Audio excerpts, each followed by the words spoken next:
recording my backup, and now I'm going to start recording the main episode. So here we go. In 5, 4, 3, 2, 1. Here we go. That was from the trailer of Ghostbusters Afterlife, the newest film by writer-director Jason Reitman. I'm going to read the plot summary from IMDb. When a single mom and her 2 kids arrive in a small town, they begin to discover their connection to the original Ghostbusters and the secret legacy their grandfather left behind, end quote.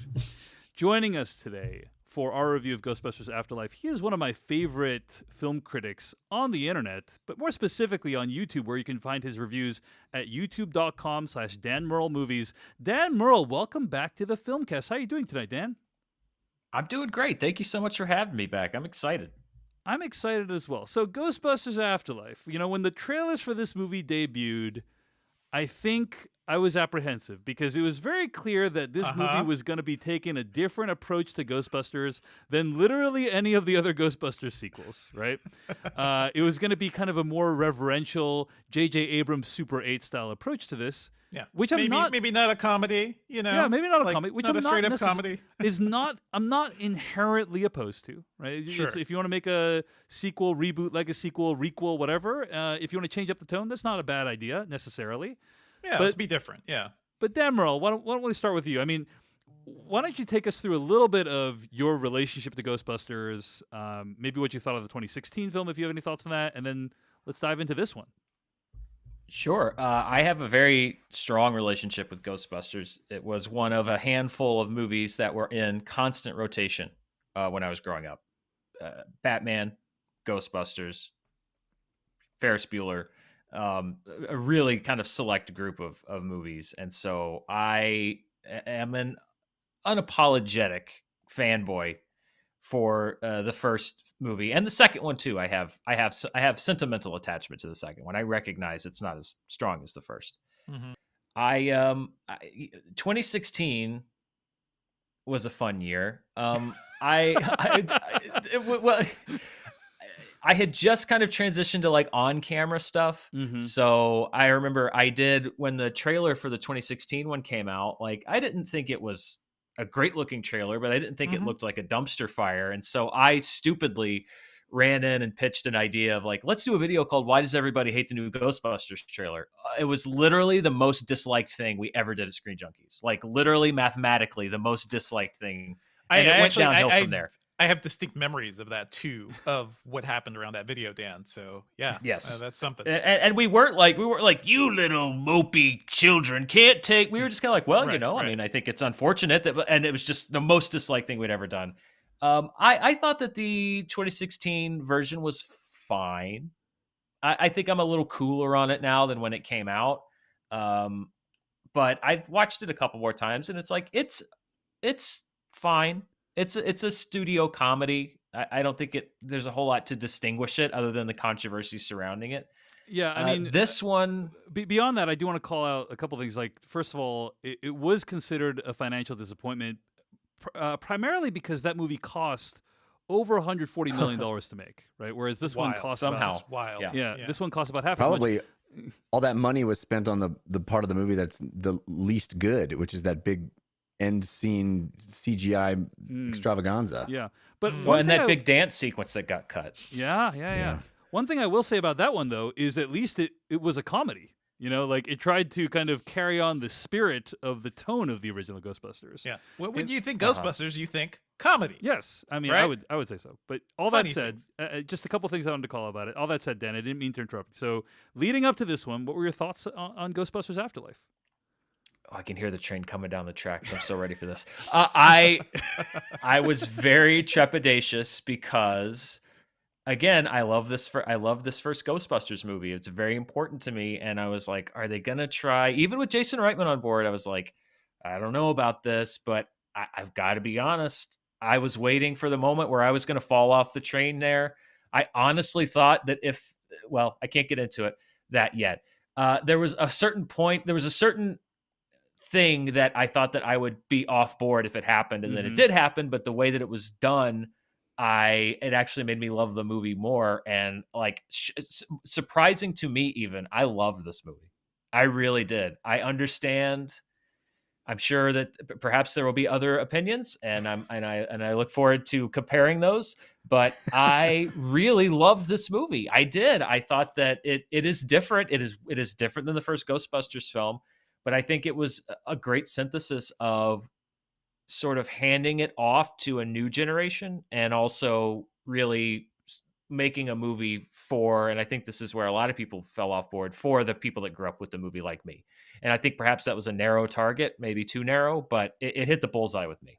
I think one of the things that this movie has been compared to is Star Wars: The Force Awakens, right? Like I feel like I compared it to that. Yeah. yes, yes. Mhm. I think that's a pretty good comparison in the sense that in the Star Wars: The Force Awakens, there's this kind of reverence to the original, right? Although I think I would argue it's the tone of that movie is far better fitting than the original than this one is Yeah. compared to the original Ghostbusters. But there's also the introduction of new younger characters and this idea of kind of handing off the franchise to a new generation, and also let's say similar plot beats from the You know what? I original. love that you're single-handedly ruining my Boom Goes the Dynamite. I'm joke so there, sorry. please I'm so keep sorry. going. Okay, Keep okay. He going. does that. All He that does said- that. He starts Yeah. talking and says all the things that you have All the queued up things, and have all the worked, points. worked Yes. hours on. Yes. He just off the cuff just says them. I sat in front of my notes app for 30 Yeah. minutes I'm writing this so, thing. okay. Yeah. Let's pretend the last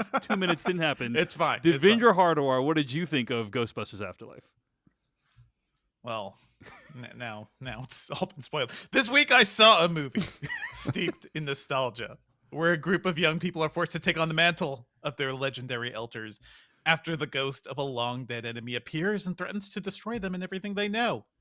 But enough about The Force Awakens. Nice. I mean, it's right there. It is right there. Bravo. Boom goes the dynamite. But it is very much that energy. And to you asked two other questions, Dave, so I just want to say Yeah, I grew up please. loving Ghostbusters. I honestly think I probably spent more time watching Ghostbusters 2 because I think that was the thing that was in rotation by the time like I was watching like cable networks, or maybe it was on TV once in a while. But my wife also loves Ghostbusters. That is her favorite movie, so we've ended up rewatching it quite a bit.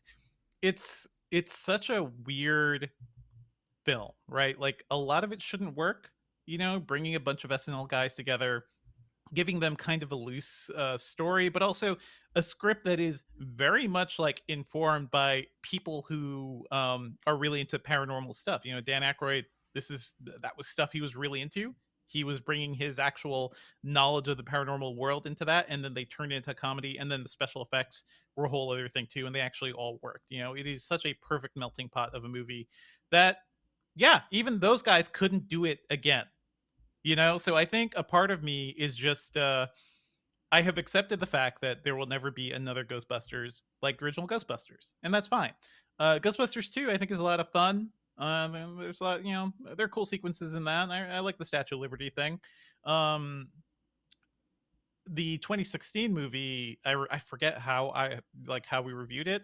It did feel like another one of those almost like improv level comedies, like where we're not really dealing with tight scripts anymore. We're kind of just letting people do their thing and cut the takes together, and maybe that's a movie.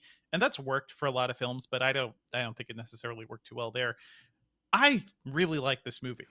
What? After everything What? going against it, I was fully prepared. I did not like the trailers. Like I didn't like anything I was hearing about it. I heard that this is essentially about Egon's granddaughter discovering the Ghostbuster stuff, and it just felt so like, even the look of it, the trailers, it made it seem like Jason Reitman's making a Spielberg movie. Basically, he's making a Goonies level movie, but kind of shoving Ghostbusters into it and rebooting it for a new generation. You know what?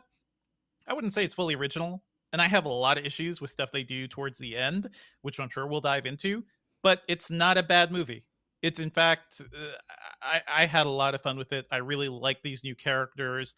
It is funnier than the 2016 movie, even though this movie isn't like a straight up comedy too. Like this is more of a family drama or dramedy that's funny at times. So like very much in the Jason Reitman, fold of films.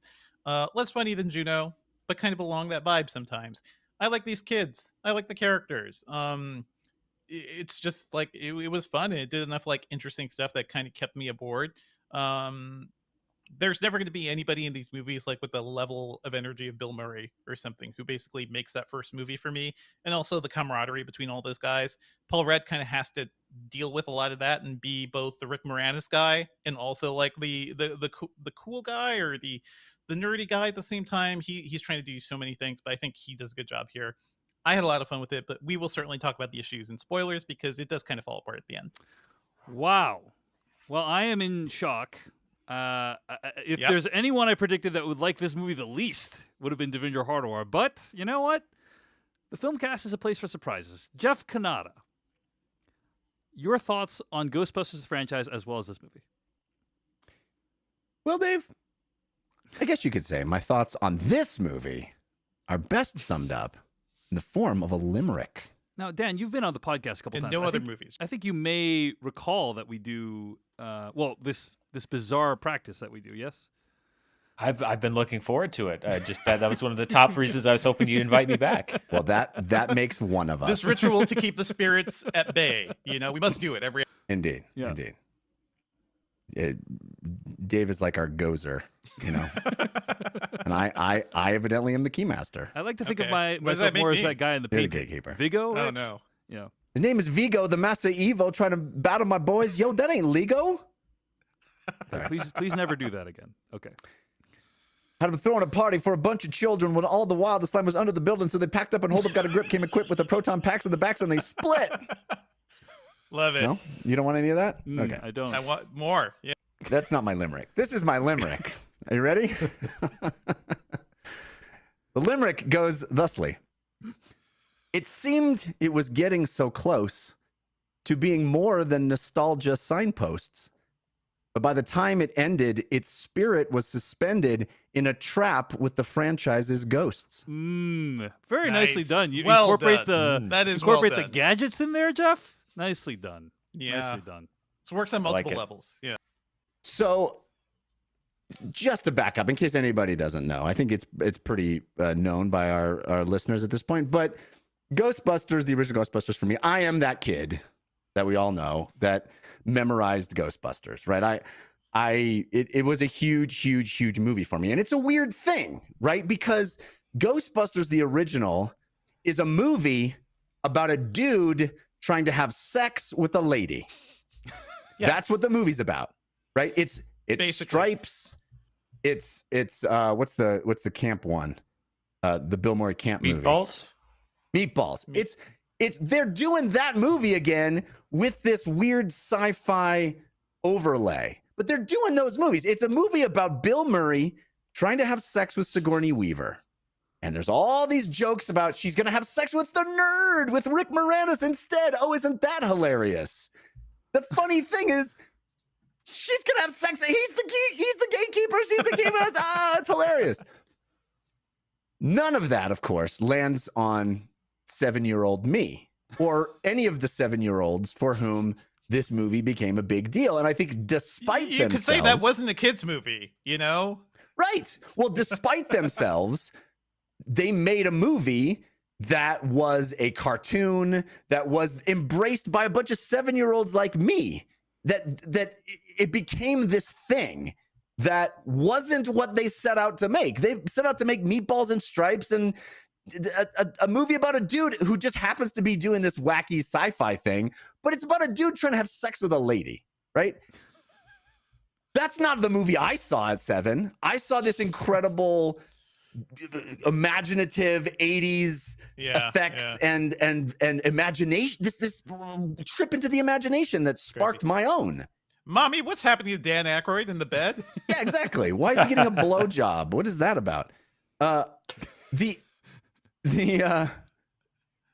So you know, this cartoon, there's toys, it became this thing that it never was supposed to be, right?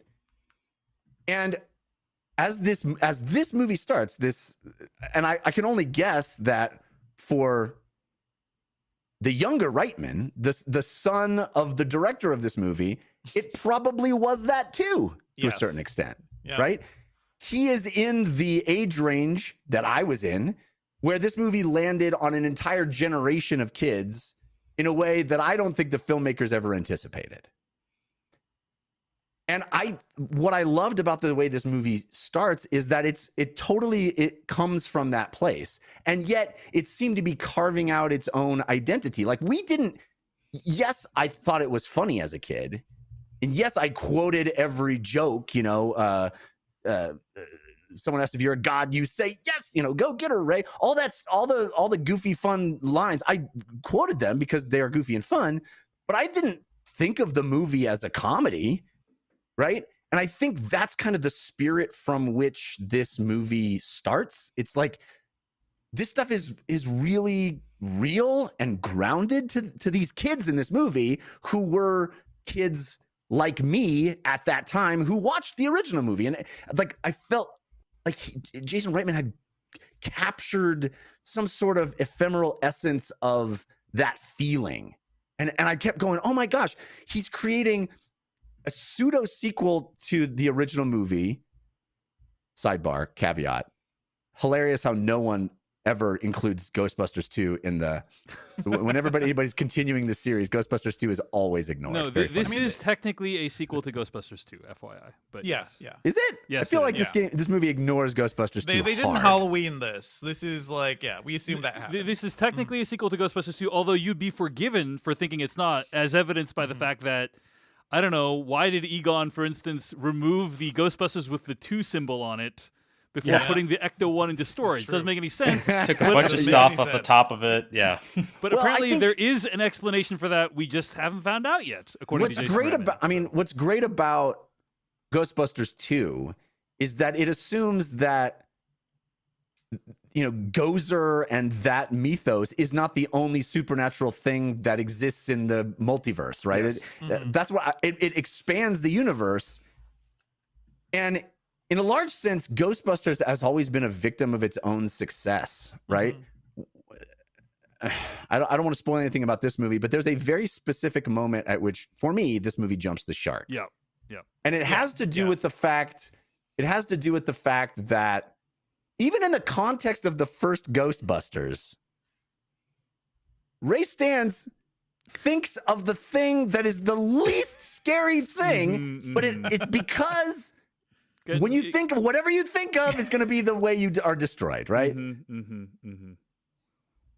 Getting But real it close became to spoilers such an there, Jeff. iconic part. It became such an iconic part of this franchise that, like, it instead of it being this throwaway thing, this goof about how random a thing it could possibly be, and the whole point is that it's random. It has to become like Part of the fundamental lore. a part of Ghostbusters. Anyway, that bothers Oh, me. so Anyway, it seems like you left this movie long before I did, I guess. So Well, was it, yeah. I I'm going to shock Dave and say I think this movie is mostly good, and I have real conflicted feelings in the end about it because I cried at the end of this movie. Oh my God. I cried they at the end of this got you. movie, but I feel bad about why I cried at What- the end of this what movie. is happening, guys? What is And happening? and I Yes. I don't think the end of this movie does the movie any favors. I think that I think it is made, the end of the last act of this movie is made for kids like me instead of the rest of the movie, which seems to be made for kids that weren't alive to be kids like Yes. me. They're Mhm. kids Yes. now. Yeah. And I felt like that I was so excited. I was like, oh my gosh, this thing is it is in the Ghostbusters universe solidly, but it's carving its own trail. It's tonally very different. It's not trying to be a big broad comedy, although there is kind of fun stuff. Paul Rudd's kind of fun and funny. Mhm. But it's really trying to forge a new trail here while also using the bits and pieces that we know from what Ghostbusters is. And I was like, oh my gosh, this is really cool. And then it completely aborts that mission.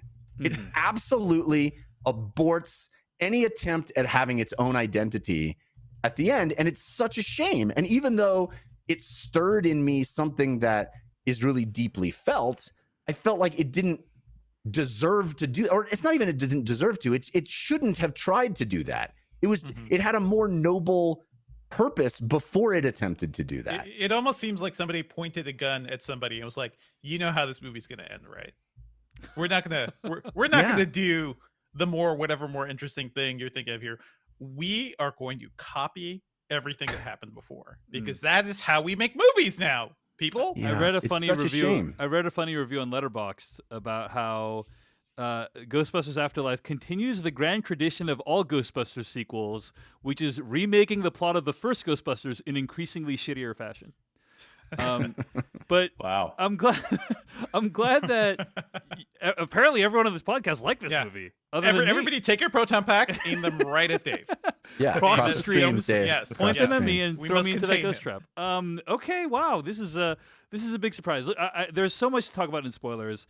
I'll say briefly that I think this movie is a tragic miscalculation. I think that it is the logical endpoint of all the stuff that has been dismaying us about franchise and IP-based filmmaking over the course of the last couple of decades, where it treats this source material with a reverence that I don't know about whether or not it's deserved, but feels completely incongruous with that movie. Like, it would be one thing if this movie was like, we're going to reboot Ghostbusters, we're going to make it into like a kind of Amblin style, J.J. Abrams Super 8 style movie where it's like, you know, kids with bikes, you know, in the 80s and going off and doing their own thing, and like the tone is going to be dramatically different. And it's like, okay, you know, say what you will about the tenets of new Ghostbusters, but at least it's an ethos, you know, and I would be like, okay, but that's respectable. But the problem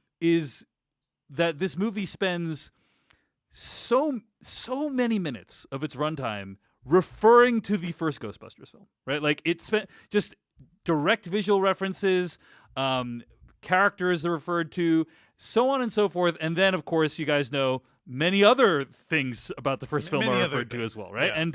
And I just feel like the end result feels like a kind of discordant mishmash of tones, Mhm. and also doesn't really do much honor to what this new story they're trying to tell is. I will say that, and we haven't really spoken about her, but I think McKenna Grace, who plays the main character basically in this movie, She's great. is awesome. She's great. She is Everyone's great. by far the best Yeah. thing about this film. I And- think all the performances I are think- solid. All the kids are great. Dave, I think I know what's really getting you in What's- this movie is what's really that getting it's kind of a biopic about you. Okay, all right. You're like, how dare you? I let's dive into that a little bit more in the spoilers or maybe after dark. But yeah, I think that I don't feel like any of these characters really had satisfying arcs. I feel like many of them are underwritten. McKenna Grace with as a possible exception. So I think, Carrie Coon does some good work in this movie. I'm but so that's in also, love with her. You point a camera at Carrie Coon, you're Yeah. like, here's some gibberish. Make something Oscar worthy out of it, and she'll do it. I'm in love with I her. guess. I think I- she's it's so- she's really fine. I agree that she does a valiant effort given what she has. But anyway, I overall, unfortunately, was not a fan of this movie. I'm glad you guys enjoyed it, though. But yeah, those are our overall thoughts. No one is more surprised than me. Why don't we dive into some spoilers so we can talk more freely about Ghostbusters Afterlife? Here we go. Now you're looking for the secret. You're gonna see this coming. No, But you won't find it because, of course, you're not going to see this coming. you're not really looking. I have been puzzling over how it works. You don't really want to work it out. I have been dying to tell you. I want to tell you my secret now. You want to be fooled. All right, Dan Murrell, why don't we start with Yes. the end of this film, because I think it's a little controversial, and I kind of want to hear what everyone thinks about this, right? So the biggest component of this movie that I think is meant to really pull on the heartstrings is the fact that they bring back a reanimated corpse of Harold Ramis in ghost form in this movie. And I've seen a lot of differing opinions of this online. It sounded like, based on the pre-spoiler review, Dan, that you were a fan of this. I'm curious, like, how did the ending strike you, and what did you think of how they brought back Harold Ramis in this movie? Let me tell you, I was shocked because when we got through the cold open of this movie, or whatever you want to call it, where we're with Egon, and we get past that scene and they didn't show him, Right. I literally was in my seat going, "Thank God, Yes. we did not get another CGI resurrection of a dead actor, because I am not a fan of that. I really am not. I hate Yeah. the Rogue One thing. Yep. I don't like de-aging in general. I just don't think it looks right. I was the one dude after Mandalorian with the whole Luke Skywalker thing. I was like, I don't like it. I don't buy it. I don't like it. So I was so happy they didn't do it. I will And we point out got that to- I love the cold open. Like, I actually really thought the cold open was really well done. Very intriguing, very Yeah. well shot, well Yeah. done. Yeah. And then the way It they doesn't make much sense. I mean, he dies because his shit just failed. yes, Is that what? I think that is the conclusion. Yeah. Like it's But- a pretty shitty way to go out. I, you know? I would agree. I would agree. I but I think mean- like just as a sequence, as a way to open this film, I thought it Yeah. was like very intriguing. And also the way they kind of cut around showing his face, I thought was like, oh, that's pretty Yes. cool. Yeah. Pretty cool, Yeah. like pretty artfully done, I have to say. So anyway, go ahead. Go ahead, Dan. So we get to the end. You know that they're going to come back. I mean, you don't write Dan Aykroyd into the movie, and I didn't watch the last trailer, which pretty much said they're coming Right. back, and I'm glad I didn't.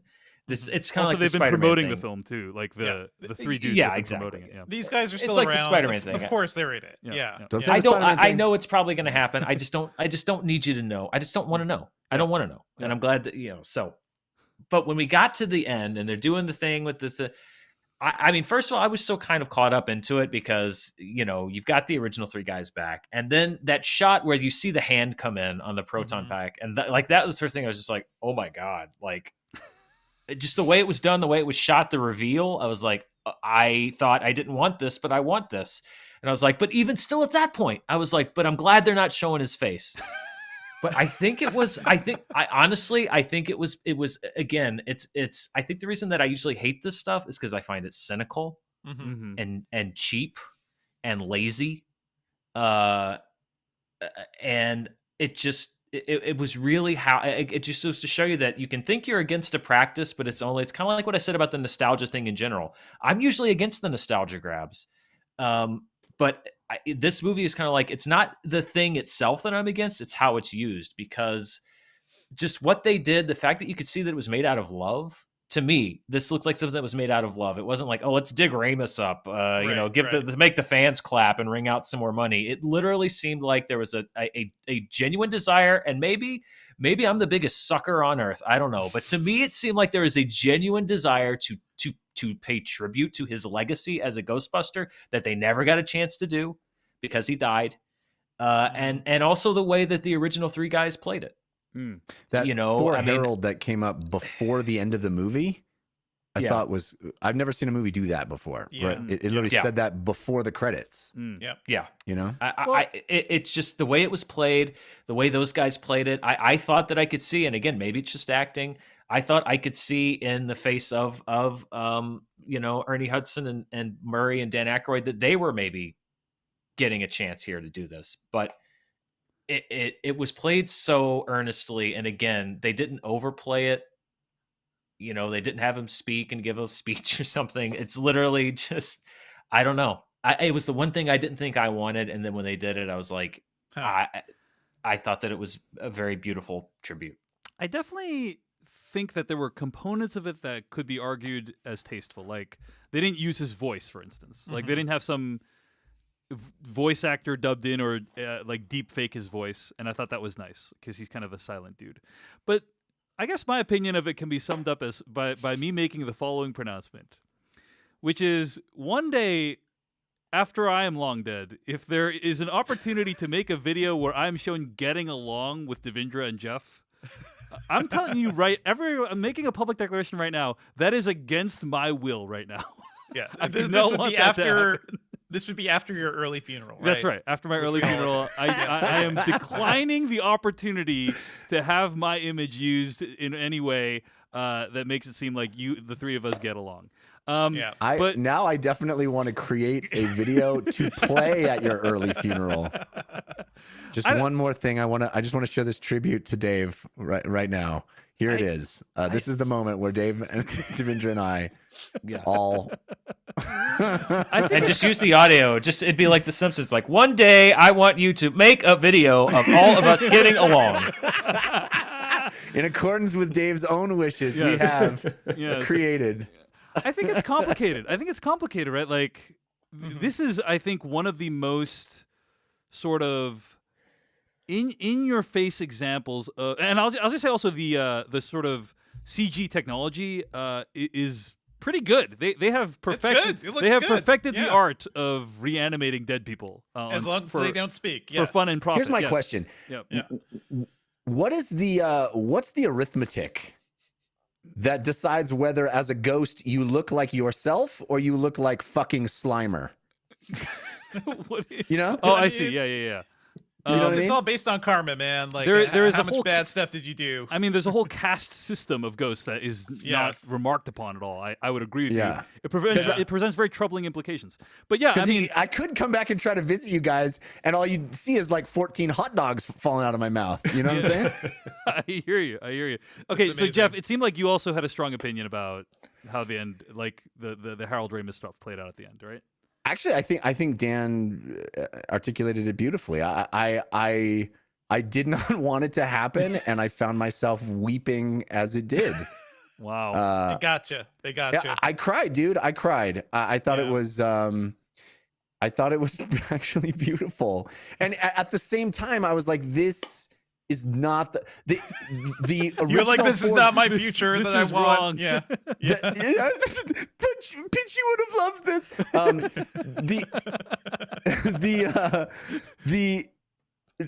The idea of having the original 4 or 3 Ghostbusters come back as Deus Ex Machina at the end of this film is a bad idea. It's a bad idea for making this movie stand on its own 2 feet. Mhm.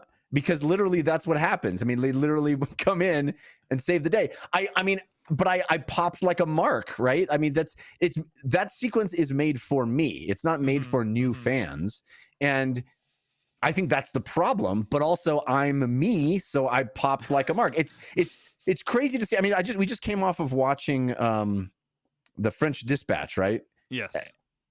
And 30 years of Bill Murray movies where he's not Peter Venkman, Mhm. and to see him like flip the switch and be Peter Venkman for 5 minutes was just like, dude, he could still do that anytime he wants. Yeah. Like he could It's like Especially do Harrison that. the- Ford. Yeah. It's like when Harrison Ford came back as Han Solo. It's like, wait, he could still do that? He Like, can you still don't do just that. show up and be grumpy? Like, Yeah. that's crazy. Yeah. I think that's mostly in the post-credit scene, actually, where that's that was funny, that too. was kind of baller what they did, because I was sitting there, I was like, okay, thinking, like, chewing through this movie, I was like, I like most of this. Then it says and Sigourney Weaver. We're like, wait a minute, and everybody in my theater was like, what? And then boom, to the scene. Perfect. This Yeah. movie knows how to play us. Like, it plays us like a fiddle. Yeah. Yeah.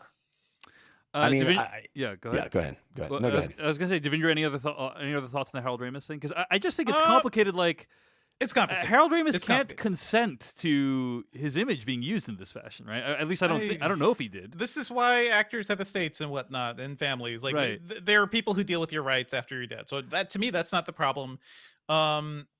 I think they could have done it more artfully, maybe like the beginning, like where you see the hand. Yeah, you could have and you maybe not get- seen his face, for instance. You could have They not could seen have his had face. You the- get a rear shot of just like all of them. Yeah. You They know, They could have take they could have had that lamp show up and just I have love the the lamp. the I love lamp be the Mhm. 4th member of Mhm. the team. That you was know? really cute. I kind of liked all that stuff. But yeah, it felt like it went a little too far. I expected, the other Ghostbusters to appear because it's 2021, guys. Like, we live in a sea of nostalgia. Nothing can stand on its own 2 feet. Like, everything has to be supported by the pop culture of the past. So I kind of had made it a given that was going to happen. But yeah, they really gave a lot of screen time to fake Harold Ramis, and even gave him a fake hug with Carrie Coon. And I don't know. On the one hand, it felt like they went too far. On the other, I think this movie almost really like destroyed Egon as a character Yes. too, because he kind of a shithead, isn't he? Like, Yeah. he abandons the Ghostbusters, he takes their stuff, and nobody's like, hey, dude, who we saved the world with a couple of times, why did you do that? Well, Can I think we I follow think up with Ray you? Stan Yeah. says like, "Sorry, I didn't believe you," if I recall correctly, or Yeah, something. yeah. Yeah. But it's like, Right? guys, Such a what have you weird- seen? You have seen everything. You should believe everything Egon tells you. Exactly. So Yeah. that whole backstory I thought was really, really suspect, and it did kind of ruin Egon as a character, because I've loved Harold Ramis. Give me a cool, nerdy guy, taking down paranormal shit. Like, I'm totally down with that. Now he is a guy who abandoned his family and betrayed the Ghostbusters. Like, to me, that was a hard like kind of thing to get through. And yeah. Janine moved out there to the middle of nowhere, Yeah. but isn't his wife? Yeah. Like, what's I that never about? got the feeling that unless I missed a line of dialogue that she moved there. I felt like she was there like taking care Yeah. of his affairs. Like I think she that's may it, not yeah. have lived there, but she was like the executor of his, Yep, yep. yep. Oh, maybe I took misinterpreted. care of the I- day-to-days. my takeaway was that she was kind of, he couldn't take care of himself because he was such a mad scientist that she had to be out there sort of managing his affairs. But maybe it was only You could do post- that remotely. Yeah. You could do that Yeah. remotely today. But yeah, the Janine stuff, it was nice to see her at the beginning, but I am kind of annoyed by what it did to Egon's character. And they kind of save it at the end where like he was right. He was right all along, but you know, his choices kind of destroyed people's lives you know, along the way. And then the Ghostbusters were kind of no help at all, really, in this whole thing. So that whole part of the story does kind of get me. So to have him get this like momentous ending, I think that kind of helped, because I had this feeling like, man, you guys destroyed Egon, and now he is like the ultimate savior. So I guess that's something, even if it goes too far. The other I will say in reason that- defense of it though, Winston was always sort of he was the blue collar guy, and I think it made sense that there was a point at which he was like, this is fun, but I sort of want to build a life outside of this, like Sure, he sure. didn't found the Ghostbusters, and Venkman, he always had one foot out the door. I mean, he was a Ghostbuster because it was like he was famous and it made him money. I could see him being like, Yeah. I'm not Same- gonna, what you is know, better do this marketing anymore. than saving the world again? You know, like, Yeah, I don't- that's yeah. true. But Ray's the one that to me was the hardest to be like, Yes, wow, man, yes. would Ray Yeah. ever really? It's tough, but if that's what I have to grant the movie to sort of get to where we get to, then Yeah. I agree. It's a little tough because I was thinking the It same thing, ruins "Oh, the Egon brotherhood. do They were this?" brothers. Come on. Yeah. Ray and Egon were the two that's the hardest for me to swallow. Like that they would have had this, Spengler can burn in hell Mhm. type. the heart and soul of the falling out. Ghostbusters. Mhm. Ray Stantz, heart and soul of the Ghostbusters. Yeah. The the other thing that the other way that this movie is similar to Star Wars movies is that nobody remembers any Jedi that were around 30 years ago. That's you know? amazing. To me, that's like a great commentary on like Gen Z culture right now, because I'm watching a lot of TikToks where people are like, "Can you believe they hacked phones with slidey whistles? Amazing! 1 million views." That part Yeah. is the least sort of unbelievable part of this entire movie, to be honest. Because Yes. we live in a society where people are literally denying things that are actually happening right now in the real world. Did you guys today, see? There's somebody on TikTok who was like, "The Roman civilization never existed," and has this very like impassioned speech about them. Like, we just want to be ignorant now. Yeah, don't I mean, we? there's, Like, there's that is our people like, privilege. Gen Z's like kind of discovering what like 9/11 is. Like there's all these people who like have no idea stuff that happened like 20, Yeah. 30, 40 years ago. So that to me does not strike me as unbelievable at all. This is funny. It was but yeah, absolutely yeah. funny. Yeah. Well, and also I think that Ghostbusters 2 sort of established that like many of the powers that be were very committed to discrediting the Ghostbusters. Mhm, And who's to say that there wasn't some cabal of of people meeting to say like, we're gonna make sure that these guys are forgotten, they're not gonna be Yeah. written about, it's some kind of deep again, state or institution. The- perhaps. well, it's really That- it's the EPA. It goes all the way to the top of the EPA. This It time, does. You know? Walter Straight Peck to the is now top, the baby. president. Walter Peck. Yeah. Yes. Well, so, if you would have told me that 30 years ago that there would be a sequel to Ghostbusters where one of the characters was named the incredibly niche job that I have, I would have been impressed, I guess. Yeah. I mean, Yeah. that kid Called it. had pretty advanced equipment. I'm just gonna put that out Listen, there. always use a shotgun mic. I love him. He's I got love a him so shotgun much. mic. He's got a freaking Yeah. field recorder. It's pretty amazing what he's doing there. Way more These sophisticated. kids nowadays, I'm telling you, Yes. they have great equipment. Way more I've seen sometimes. Way more sophisticated than anything we use here on this podcast. But Dan Merle, let's talk a little bit about Act 3 of this film. And now that we're in spoilers, I think we can reveal that it basically repeats almost beat for beat what happens at the end of the first somehow Ghostbusters. Gozer returns. Yes. Everybody. Somehow Gozer Yeah. returns, exactly. This is And- my biggest qualm with the film. Yes. It was also my biggest qualm with the Force Awakens was that it got a little too cute and a little too referencey And it's my biggest, that's what I knock down the most, because it's like, the Terror Dog's fine.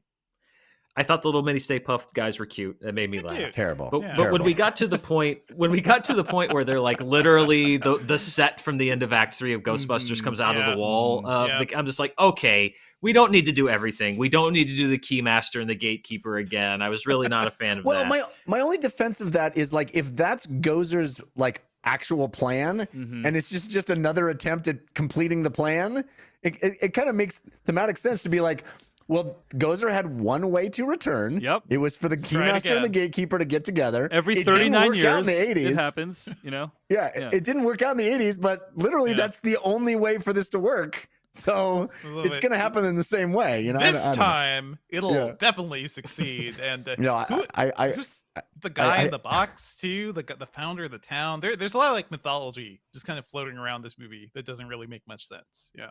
Well, that was Ivo Shandor, right? That was Yeah, J.K. Simmons J.K. was Simmons Shandor, is in the movie for like 2 minutes, which I actually liked. When I saw that was J.K. Simmons, I'm like, all right, I see what it's going to be. Ivo Shandor gets resurrected, and now he's going to be the bad guy and shooting lightning and whatnot. And I like that, like he comes back and Gozer just rips him in half and is like, "You're not Yeah. important. This is all about me." I actually kind of liked that, and I thought that was some fun. What I assume is stunt casting, or they cut a huge part out of the third act of the movie. One of It those two. feels like something was missing there. Yeah. But yeah. The editing there did feel a little bit jumpy to me, but yeah. Jeff Canada, I think you had something else you wanted to say. Yeah, I mean, I was going to say that despite my defense of that logic, I think it's a huge mistake to literally do exactly. I mean, you have Paul Rudd assume the Rick Moranis part beat for beat. It's like almost exact. We even need like exactly. they needed to introduce the mini Stay Puft people simply to have one character be covered in foam at the end of the movie. That's the only reason Yep. that all that happens is to get them into the car so that it can get all over the kids, so he can come out in the exact same beat as the end of the first movie. Well, It's you know what, pathetic. Jeff? Listen, how else are we going to explain sex to kids these days? You know, I guess, yeah. I we guess. need a new version of the Keymaster and the Gatekeeper. But to the really like the make this new stuff in the movie, the Ecto One having a gunner seat, Love it. fucking So cool. baller, dude! It's so rad. I It was looked bad in the trailers, but I dig it here. Yeah. Oh, dude, those sequences are so much fun. Like the idea of them, the original Ghostbusters driving around New York with a gunner seat, it just evoked that idea in my head, and how that sequence worked, like the little remote control car version, all of that. When it was introducing new ideas, I just thought this movie Yeah. was having a great time, and I was having a great time with it. To be fair, the gunner seat would have never worked in New York. Have you driven in New York, Jeff? It's just No. a way to more Not gonna clearly happen. yell at cabbies. Get out of the way. You're gonna have to wait until he was in the middle of nowhere to do this. And also, that whole gunner seat contraption seems very precarious. Like whoever's there, you make a wrong turn, you lose a you're Ghostbuster. toast. Maybe you got a ghost instead. So I guess I would say that scene with the Stay Puft Marshmallow people kind of encompasses everything wrong with cinema today, in my opinion. I mean, it's the moment the movie jumps the shark for Yeah. me. I It's really also felt like super product yeah. placement too. It's like product placement within product placement plus nostalgia placement. Right. It is everything all happening at once. Yeah. all true. I think the point about jumping the shark is interesting because basically, like, that is the point when the movie kind of radically alters its tone and then starts repeating the Yes. beats of the first film, right? yes, Yeah. exactly. And because until then, it's been like a pretty sort of overall serious, straight movie, right? And then it kind of goes off the rails Mhm. because of the plot of the first film. And but- Paul Gun to Rudd their starts. head. I mean, he starts running like Rick Moranis. Like the way it's shot is to evoke that sequence when Rick Yeah. Moranis is being Yeah. chased by the. It's like Even- the but the movie reason- completely loses its own identity and it becomes this mimicry. You The you way made he this walks point into the store. Mhm. You made this point in the pre-review, Jeff, but basically, like, in the original Ghostbusters film, right? It was like you must like kind of name the image of your destructor or something along those lines, Mhm. right? Like, Mm-hmm. like you need to like give voice or form to the thing that's going to destroy you. And so he thinks of the most innocent, like, sort of helpless creature he can think of, which is the Stay Puft Marshmallow Man, and that is Yeah. why the Stay Puft Marshmallow Man manifests itself in the city. It could not be more arbitrary and unimportant to the fundamental design of Gozer and the ghost, right? Correct. It is as it is as non sequitur as possible. That's the whole point. Here in this movie, there is, as far as I know, absolutely no in-movie explanation as to why those things are alive. Exactly. And only those. It's not like everything. It would be one thing if everything in the Right. store started coming to life, right? Right. But it's just those Stay Puft people. And Yep. it's like, is it, maybe there's some. Clearly, it's residual spiritual energy from the Yeah, I previous. was about to say, if Stay I Puft may, movies. Yes, while we please, search Come for on, the Dan, logic, defend this. Defend this. Push up thing. our glasses here. if Yeah. I may, while we search for the logic behind Yes. the marshmallows Yes, coming to life, please. I think it's very possible. This is cyclical. This happens many times before. I think it's very possible that the spirit of Gozer had a residual memory of the Stay Puft Marshmallow Man Yeah. coming Find to me life. Stay We also Puft. know that Stay Puft Marshmallows were present in the first movie in Yes. Dana Barrett's shopping bag when Gozer was in her refrigerator, or the Zool the spirits and whatnot. So I would say that Gozer has a pre-existing connection to the Stay Puft Marshmallows that could perhaps have latently activated while Yeah. it was zooming through the store. Gozer knows how to make the perfect hot chocolate. Okay. Except for Yes. I mean, okay. But also, I think that you have, if you're going to do beat for beat the end of the movie, right? You have given yourself an opportunity to create some new iconic image. Right. If you have Gozer once again name the form of the destructor, and these little kids come up with something, Yeah. you have But this, they you've pass given the yourself an test. opportunity to actually form Yeah. new iconography for your franchise Yeah. instead of just mining the same old tired thing. They passed the I test, don't though, disagree. right? Right? Like they chose the other path in the Choose Your Own Right. Adventure story. Right, So yeah. we get to see how it goes the rest of the way. Yeah. Dan, you were saying you don't disagree? I don't disagree. Like I said, I think the film gets too cute by half, but I will defend it where I can. I'm always somebody. When we were doing honest trailers, I was always the when we were trying to point out, poke holes on things. I was always the person that said, "Well, listen, you could make an argument, just to try to be the voice of reason in the room." But in a general sense, yes. Again, was there a reason for those to be there other than the fact that it's probably the third most popular image in Ghostbusters history? No.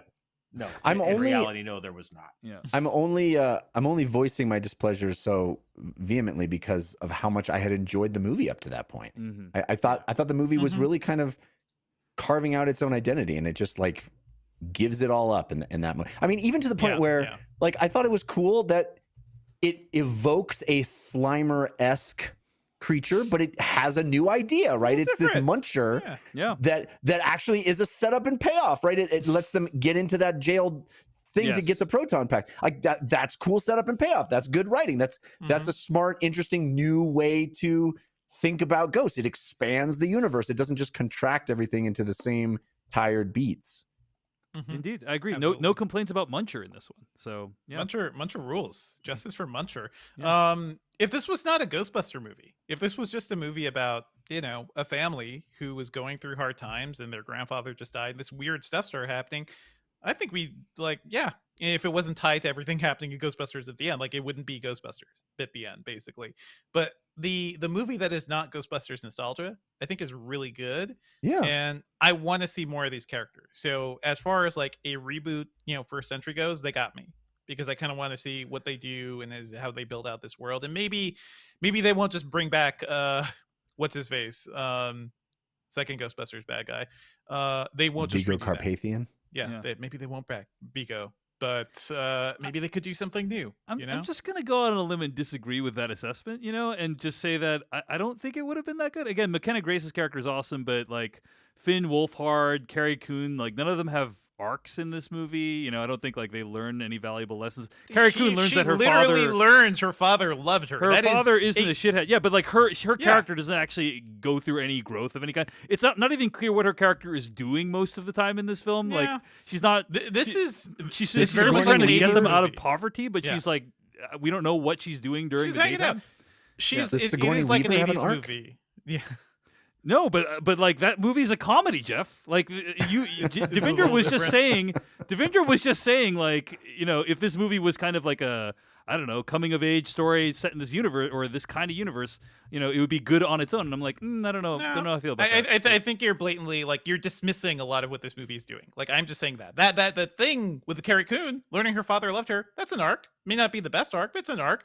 And Phoebe, like the kid who was stuck in her shell and kind of a nerd, finds who she is. You know, she learns about her past and she finds out that she's not just some weirdo. She's the granddaughter of a Ghostbuster and she can save the world. You know, like those. I think Finn Wolfhard's character just didn't have much to do. Like he's a teenager, he's a horny teenager. He's taken on the Venkman role.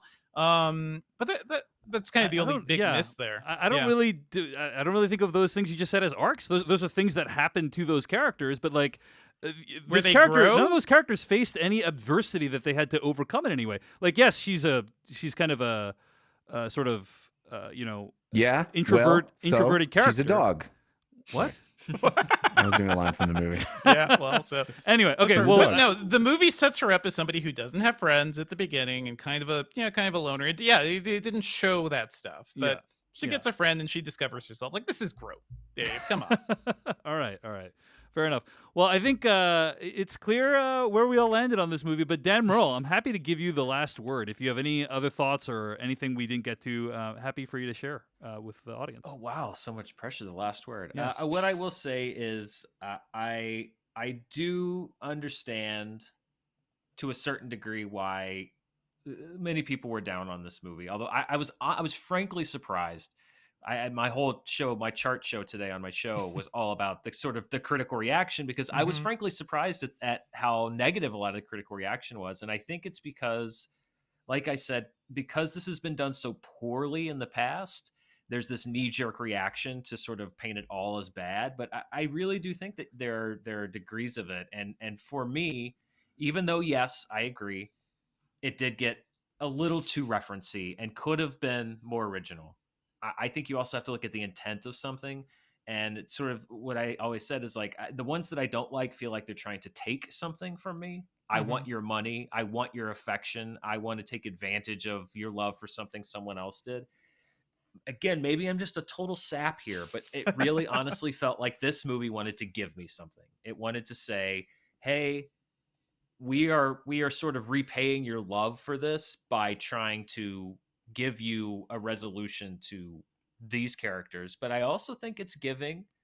I do think that one of the reasons why I don't mind that it appeals so much to a younger audience and it's not quite as adult as the first one is, I'm hoping that it gives now a younger group of kids their version of Ghostbusters. And I hope that if they make another one, I don't want to see the original ones back.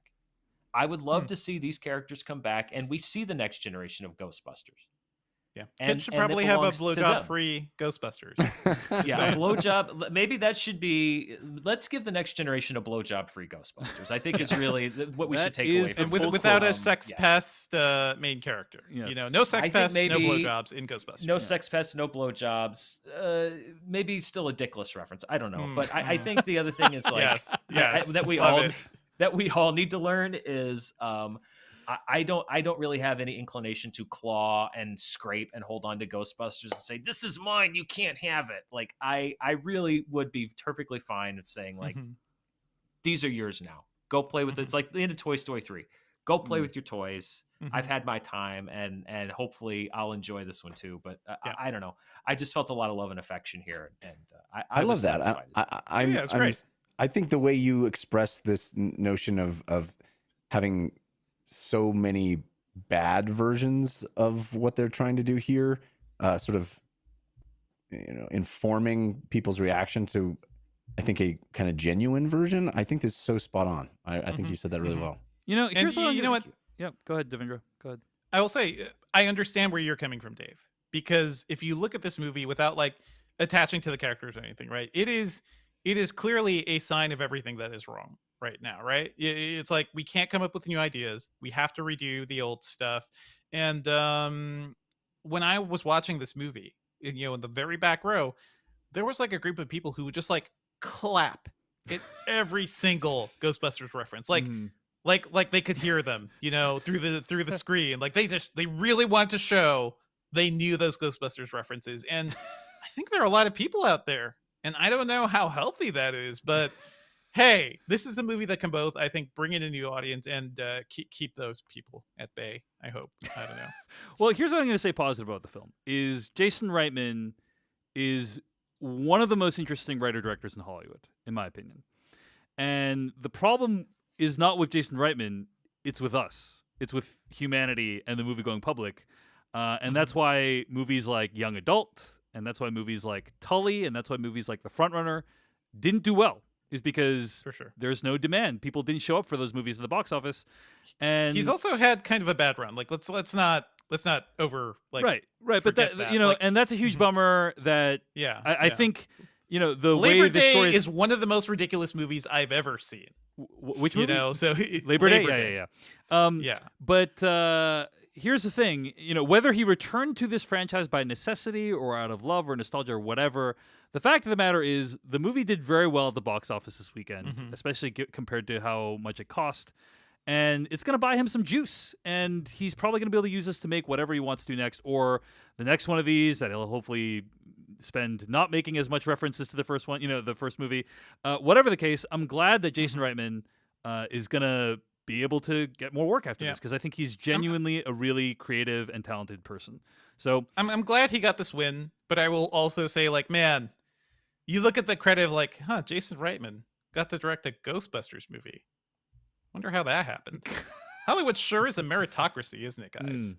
Like, there's a lot of red flags on this, and the fact that I enjoyed this movie so much despite those things, and I want the best for him, but also what an easy win in a way too, right? Like, if you want to rebuild your career a little bit, give me a little Ghostbusters. Let's get some Ghostbusters action, because people will definitely pay to see that movie.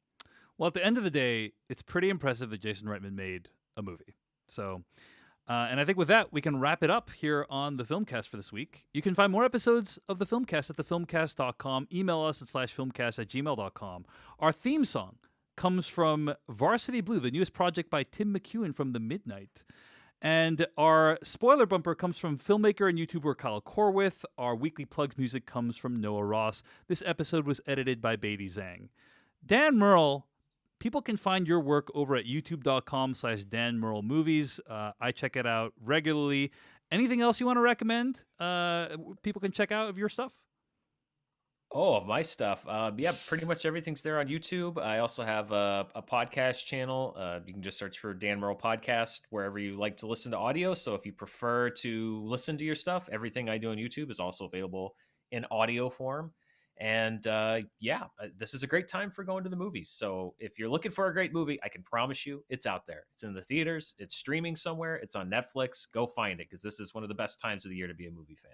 I am a subscriber to the Dan Merle online cinematic universe. I would recommend you all out there subscribe to his stuff as well. Super insightful. Thank you so much for joining us today, Dan. We really appreciate it. All right, pleasure. Thanks for having me back. Next week we are going to be reviewing House of Gucci, the newest film by Ridley Scott.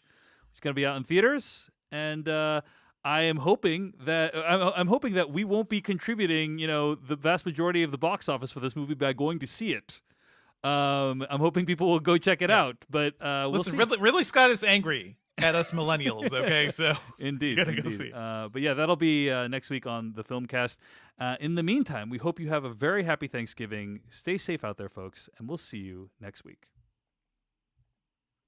All right, Dan, we are still broadcasting live, but we are done recording. Thank you so much. Thanks so much, man. It was, Great. it was Yeah, a thanks, blast. Dan. Yeah. That was awesome.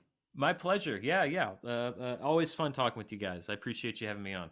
Really appreciate you joining us, and I'll be in touch. I'll send you the details about that setup I told you about. But yeah, Oh yeah, that'd be great. Thanks, guys. Have a great Thanksgiving. you too. Yeah, man. you too. Take care. You too. Take it easy. Bye. All right. Do you guys need a break, or should we keep going? I'm fine. I'm good. Okay. Actually, so people in the chat room, we're gonna go offline for a little bit, and we'll be back in like a few minutes, and then we'll record the first part of the show. So stick around. I'll keep the broadcast running, and we'll be back. Okay.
All right, our backup recording is now running, and hopefully people in the chat are still there.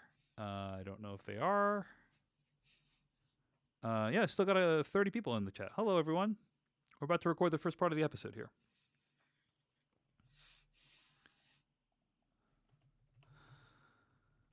I hope our by the way, I just want to say, I said to Dan Murrell, I was like, Dan, I think like you might be the only one defending this one. And once I again, was fully ready. once to again, you also guys have be- humiliated me. Okay. Also, let's see. I think Devindra should definitely take Cowboy Bebop as the main his main for topic, sure. right? Happily, For sure. happily. I have a So, lot of feelings. Yeah, I'll take this out. Jeff, I'm going to remove Being the Ricardos, although I already struck it out. I can't talk about it until the 7th. that's fine. anyway. I'm just going to take it out because I want to make sure that I put it in there so I wouldn't forget next week. I see. Okay, That's what- okay. Yeah, that's fine. Here's what I'm going to do, Jeff. I'm going to Is create. the strike through unclear? No, it's not unclear. It's just there's been challenges, not challenges, but like I just want to make sure Beatty gets a clean version of the show notes, basically. Oh, okay. So she comes in and she looks at show notes, and I just make sure she knows exactly what it could be. Because basically, if you cut and paste something into the show notes that's not what we talk about, then I always get notes about it afterwards. Yeah. You know what I mean? Yeah. Tick Tick Boom is next week's episode. Okay, I'm gonna cut and paste this into the next. I'm gonna week. watch you do it. I'm doing it right Nice. now. It's amazing. Nice. All right. So Jeff, great. And Jeff, I think Wheel of Time will probably be your main topic then. Yeah. And I think we should probably be pretty brief on Licorice Pizza tonight, is my sense, Okay. because no one can see that movie. Yeah, I hate you So- guys. It's great. Yep. Okay. We'll have our opening statements. Yes. Locked and loaded. All righty, here we go. I could do 40 for this movie, by the way. Mhm. What? I could do 40 opening statements for this movie. Oh, nice. Yeah. Yeah, there's so Noah many. Ross is here. Noah Ross, the creator of the Weekly Plugs music, the Dave Hello, B Noah movie Ross. Hey, music. Noah. Hey, Thank you. All right, guys, let's begin. Here we go. In 3, 2, 1. Hello, everyone, and welcome to the Filmcast, a podcast about movies. I'm David Chen, and it turns out busting does not make you feel good. Joining me today is Devindra Hardawar. I ain't afraid of no ghost of a franchise that can never reclaim the magic of its first movie. Wow. Well done. And Jeff Kanata. This illustrious podcast represents the last of the petty cash. Slow down. Chew your words. Those are, of course, all references to the fact that today on the podcast, we're going to be reviewing Ghostbusters Afterlife with Dan Murrell. He of Dan Murrell YouTube fame, one of my favorite critics. Look forward to that conversation. I think it's going to be a fun one. You can find more episodes of this podcast at thefilmcast.com. Email us at /filmcast@gmail.com. If you want to support the podcast, very easy to do that by going to patreon.com/filmpodcast. But first, before we get to our review, we got some what we've been watching and some weekly plugs. Of course, you can always let us know what you want us to watch by using the #/tag. This week, let's start with a couple things I watched. I'll start with King Richard, a movie that debuted on HBO Max and in theaters, made around $5 million at the box office this weekend. Devindra, I think you Ooh, also a checked new this one out, right? Shakespeare adaptation? No, sadly, it's not. Devindra, you Starring also... Will Smith. Yeah, Will Amazingly. Smith, new Will Smith movie, right? So, Devindra, you watched this as well, right? Yes, I did. Yeah. So this is the a film that's kind of a biopic about Serena and Venus Williams' father. And it's kind of about all the extraordinary dramatic steps that he took in order to position his children for greatness. I thought this movie was pretty good. Will Smith is pretty good. I think that it hews a little bit too closely to kind of underdog sports movies cliches for me to really feel like it was a great movie. You know, like It's very much a sports movie. it's yeah. very much a sports movie, right? And I think that Will Smith is probably a little bit too likable to be this character because, like, he's playing somebody who's clearly very a difficult person, right? And he's explicitly referred to that way in the film, and so I think he does a great job, but it was missing a little bit of a harder edge, I think, that this character might have needed.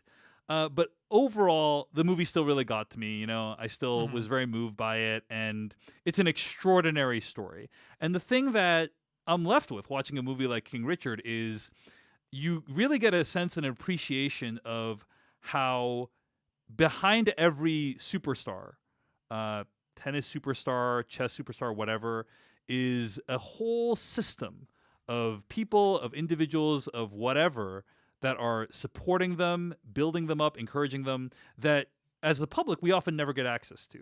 And I think a movie like this really gives you an appreciation of something like that. So overall, I ended up liking King Richard on HBO Max, but I didn't think it was like amazing or anything. And I will say the tennis, pretty solid tennis sort of The acting girls, as well. Yeah. the girls who play young Serena and Venus Williams are incredible Excellent. because they had to train to Yes. look like they could play like those folks, and you can't fake it, right? You can't just do CG balls. You can't just cut away. Like you have to show wide shots, long takes, and it Yes. looks good. Yeah. Tennis is like one of those. I remember Patrick Willems, friend of the podcast, did a YouTube video about what are the most cinematic sports, right? And like, he concluded that baseball is the most cinematic sport, Definitely. because Yeah. it allows like the pitcher has like all this control, and you can see everyone's It's a face. duel. Mhm. It's a duel. Yeah, it's a duel, right? Or a fight scene or whatever you want to call it. Yeah. But the thing about many other sports, like think about baseball, think about football, those are very forgiving when it comes to filming them, right? Because maybe the person has a lot of equipment on them, or like if it's baseball, you just got to fake, the person pitching fast and the person hitting the ball, and that's all. But with tennis, there is a whole dynamic between two players that needs to go on for minutes that you need to be Yeah. convinced is happening, right? A lot of shouting and Yeah. reasons, like justifying for why they're shouting Yeah. and swinging hard. And I thought the movie did a great job of it. But yeah, The Davinia, kids are what were your incredible. overall thoughts on King Richard? Yeah, I thought it was pretty solid. Like, Yeah. it is not like a remarkable sports film or anything, although I think it is really good to get the story out there because, hey, I grew up with a lot of this stuff. I think we all did. Like, we saw the rise of the Williams sisters, and Richard Williams was always on TV. Like, he was always like a bit of a self promoter, and they even remake one of those like really classic interviews where he starts yelling at somebody for, asking why Serena is so confident. It's just like, she answered you, deal with it, move on. I think Will Smith is by far the weak point of this movie. Like Wow. he cannot escape the Will Smith of it, The because Will I- Smith charisma, right? the I would- charisma, I think he's one of those actors where he always wants to play somebody who you like, basically. Yeah. Like even when he was playing a goddamn murderer in Suicide Squad, he had to be a likable murderer. You have to be the fun guy. His I entire don't- career has been calibrated around making you like him. You know what I mean? And, Exactly. And he It's has done like, an yeah. amazing job of that. It's incredible. And it's him, and The Rock is kind of guilty of this right now too, Yes. as we've talked about. I don't think Will Smith can ever really disappear into a role. But man, every time I see one of these movies, I'm like, okay, Will Smith, I see you trying. You're trying really hard for the Oscar. I see you trying. I'm just like, what if Jamie Foxx was here instead? That would be 10 times a better movie. I hope he poor Will Smith. gets it. I mean, what Yeah. this movie really needed was like a character actor in the main Yes. in that Yes. role. Somebody who's kind of used to kind of disappearing into a role like this. But maybe it wouldn't have gotten made if it was not Will Smith in the main role, right? I mean, So, maybe you could, yeah. you could just produce a movie. You don't have to. You don't have to start it. Anyway, John Bernthal is also very good in this oh, too, and I think so he- good, playing so a good. very different character than he usually plays too. He's That playing guy's a night everywhere right now, isn't he? He's everywhere, but he's also playing like a happy, likable guy who's also trying his best to like please everybody, but also is understandably perturbed by Richard Williams and all of his demands and everything. This movie's a good watch. So if you like sports movies and you're interested in the Williams sisters, I think it's definitely worth watching. Also, a good movie to watch. Well, there is some violence, like there is some stuff, and I think this movie does also a decent job of exploring the fact that this was in a way an escape from Compton for this family Yeah. and the dangers of being there too. It doesn't like really dwell on it, but I do think there is this probably the best scene that Will Smith has in this movie is talking about like horrible things that happened to him growing up and how he had to deal with that and how that kind of shaped him as a person. Maybe it would have been nice to get more of that. It would have been nice to have somebody who could disappear into that role more. But yeah, still a good watch. Yeah, I think so as well. I think it's just so interesting that you have literally two of the best athletes on the planet, right? Mhm. And the movie that they they are executive producers on this film. They fully support it, as far as I can tell. Is this movie about their father? I think it really says something about kind of how much they attribute their success to him. It's a gesture. Yeah. Yeah, and also like I think my understanding is very important for them to have a story on the big screen about like a black father being like a paternal character who it's kind of a character that we usually don't see in movies very much. And I think that my understanding is it was important for them to have that depiction on screen as well. So I think it's notable for that reason as well. The other thing that I wanted to mention is, you guys ever notice that Will Smith is in a lot of movies where he plays a father placing a 1 in a million bet on something for his family to benefit from it. Like, the other big one I would say is Pursuit of Happiness, which is like, I don't know if you've seen that movie, but he's trying to become an investment banker. He gambles his whole life on becoming an investment banker and therefore rich. And spoiler for Pursuit of Happiness, but he succeeds in that movie, right? And it's also, by the way, based on a true story. And I could not help but notice the parallel in this movie where this father in this movie is like this, Venus Williams is going to be the best tennis player in the world, right? And it's like an insane goal. That's right? pretty. Like, That's pretty unlikely. Crazy thing to do. Statistically, that's pretty unlikely that would happen. Good luck with that dude. He bets everything on it, and it ends up being true. Spoiler for real life tennis, but Venus and Serena Williams are incredible at tennis, and so I do think there's some interesting theme around this idea of Will Smith like wanting to be in these movies where he's like betting it all on this thing that might succeed, and then he ends up succeeding. I mean, I think he understands, like he's enough of a star to understand a good hook, right? A movie that a lot of people will like, that'll get butts in seats and stuff. And sometimes he chooses Bright, and sometimes he picks a project like this. I thought that was pretty interesting. I did make a letterbox list on my letterbox page at letterbox.com/Dave Chen that was Will Smith plays a character who gambles everything on a 1 in a million chance for the betterment of his family. And on that list, I put King Richard, After Earth, in the Pursuit of Happiness, and I Am Legend. And I got a bunch of comments saying you should add Independence Day, 6 Degrees of Separation, Suicide Squad, and 7 Pounds to that list. He knows what works. Yeah. So I mean, arguably, that is one massive boom goes dynamite right there with all those 7 movies on there, or 8 movies. My biggest question about this movie is, if I watch it, will I know what to do to my kids to make them champions? I mean, this movie, it doesn't really say much about sports parents, although it does show like some of the other competing parents being like how garbage they can be. Did you guys play sports growing up at all? A little bit. But my understanding is like, I was a nerd. Is this movie is actually kind of inside tennis, as it were, about kind of things like the juniors, about Capriati and things like that. Like, there's a lot of kind of tennis lore that's baked into this film. But to answer your question, Jeff, not really. I mean, it shows you kind of the level of hustle and perseverance that's necessary, but I don't think it like really gives you that much insight. Well, that's no fun. It was a reminder. I don't want to be a sports. You don't want to be a sports parent. Like, it will, unless you're King Richard, it will probably turn you into a person who, is pushing your kid way too far. It's sad to see. All right, that's King Richard. It's playing right now in theaters and on HBO Max. Had a chance to check out Hawkeye, the Disney so jealous. Plus series. Tomorrow, as we record tomorrow, right? Yeah. It's gonna be out tomorrow. Jeff, have you seen any trailers or anything for this, or are you avoiding trailers for this TV show as well? Okay, yeah, there was like a whole action scene they put out. Okay, well then I'll be extremely vague then, and just say that I think Hawkeye is a fun Christmas treat. I think it's just it's gonna be which may or may not involve arrows. Yeah. No, I think it's just like a fun. It's like a fun movie. It is, I think, the least serious of the 4. Candy cane of Marvel properties. It is the. It is argue sitting it's on the gingerbread Santa's lap. house of I think it's a lot of fun. It's the least serious, I think, of all the Marvel shows that have been out.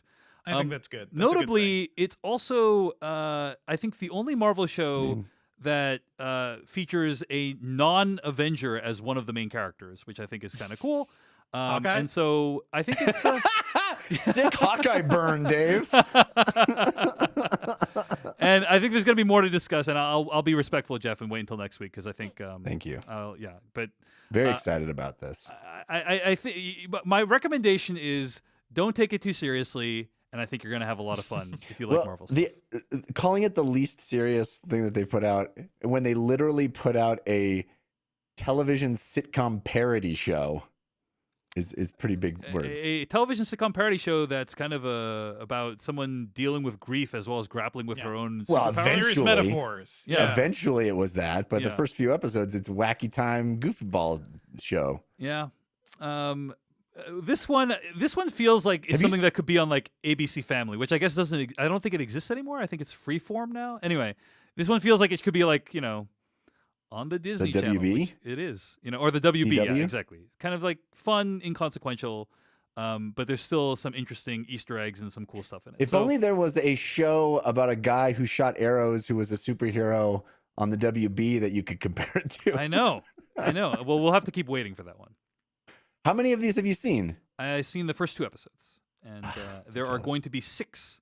So I think it's gonna. You can tell from the poster it takes place during Christmas, so the show's gonna take us right through Christmas, basically. So yeah. Anyway, that's Hawkeye. It's coming to Disney Plus this week, and I think if you like Marvel stuff, that you'll enjoy Hawkeye. All right, I had a chance to check out Tiger King season 2. Must we? Do not. You remember when this was literally like everyone had seen Tiger King? Do you guys remember? Like, this Remember is when it was the Squid Game Yeah. of This is dark times.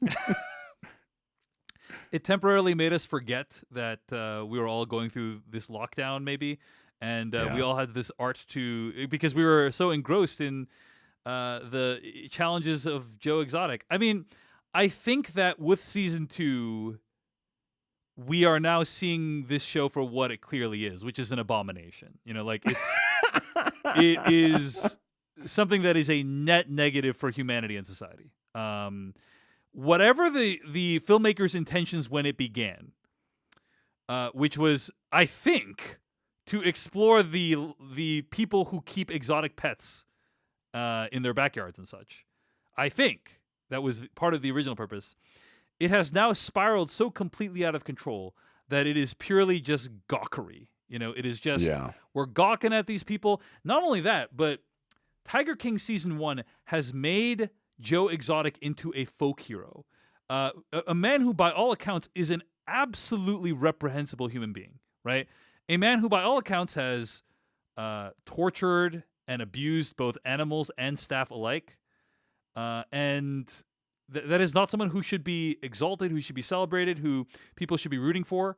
But Tiger King, whatever the intention of the filmmaker, the net result of Tiger King season 1 is you now have a substantial portion of the United States population that knows who Joe Exotic is and is rooting for him. And that is a net negative for society, in my opinion.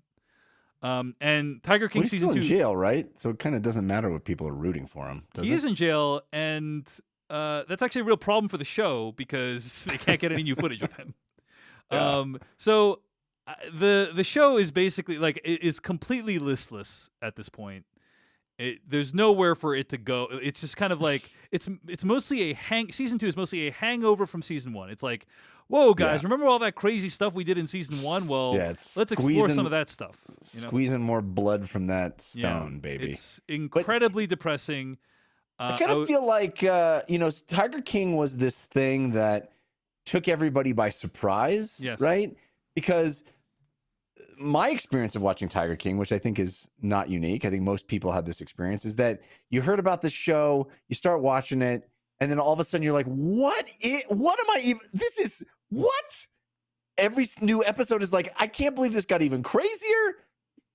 And you're watching the slow motion train wreck and you just can't believe the twists and turns. But I feel like season 2, it's kind of your fault, Dave, because there's no more surprise of what you're getting yourself into.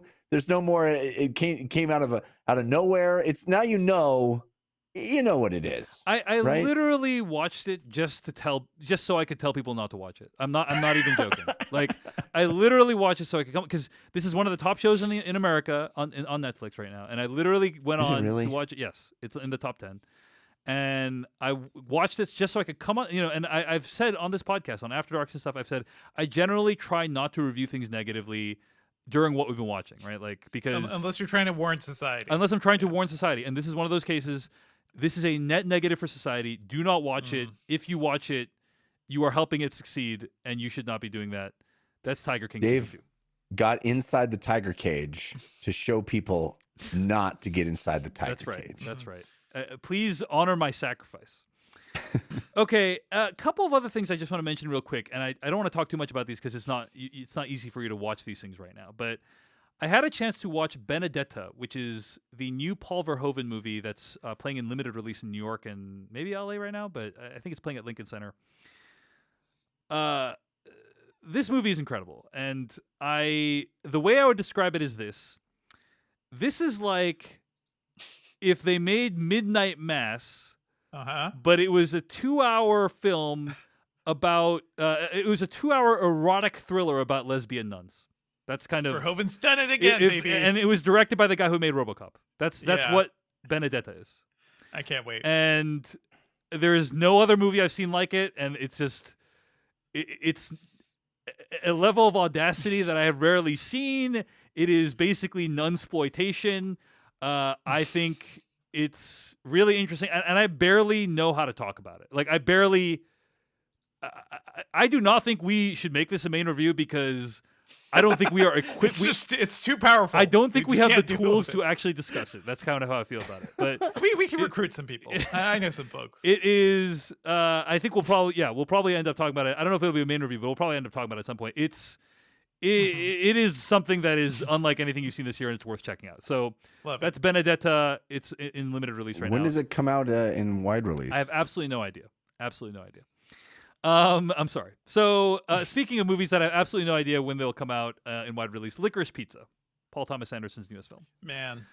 We will talk. This is really throwing your early access at us, Dave. We'll talk very briefly about something. this movie because, again, it's not possible to see it. I will just say that overall, I thought this movie is amazing. It's brilliant.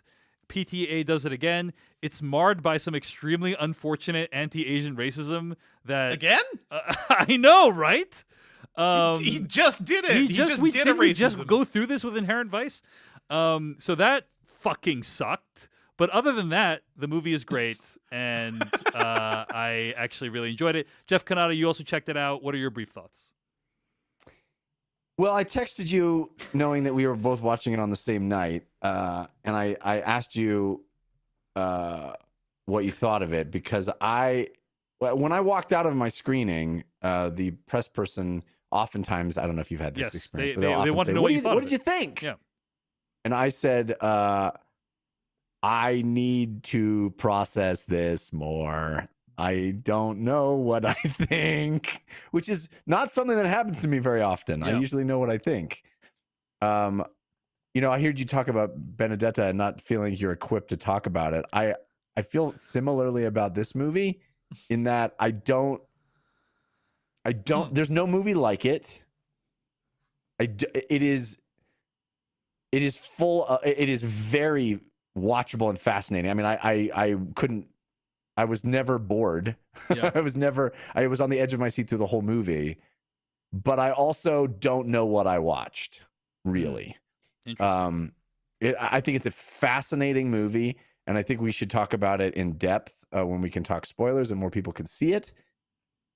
I think it's certainly a piece of art, and it is fascinating. It's not like anything else out there, I think, and he's clearly a genius level filmmaker, but man, I don't quite know what to make of it. Fascinating. All right. I loved it. We'll have a chance to talk about it later, undoubtedly. But that's Licorice Pizza. It is going to be in limited release on November 26th, and it will go wide on Christmas 2021. And those are a few things that I've been watching this week. Devindra Hardawar, it's time. Yeah. It's time, right? And we all know I've been waiting for it. You've been waiting for it. The live-action Cowboy Bebop debuted on Netflix this week. I've been so curious. As a hardcore Cowboy Bebop fan, what did you think of this series? Okay, 3, 2, 1, let's jam. Yeah, this show is kind of confounding, and I think I'm That's almost not done good. with it. I'm on like episode 8 or 9 right now.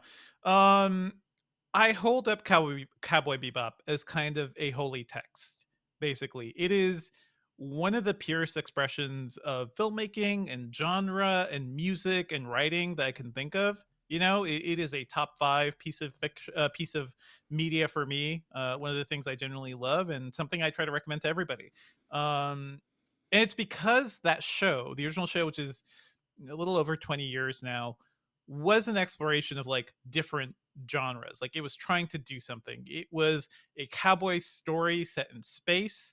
It was a film noir when it wanted to be, that could erupt into like a martial arts action scene that could turn into a John Woo shootout, while also giving us a Blade Runner like science fiction world, while also giving us characters who were haunted by their broken pasts, and we're trying to like scrape a life together in a broken future. Like it is such a deep show.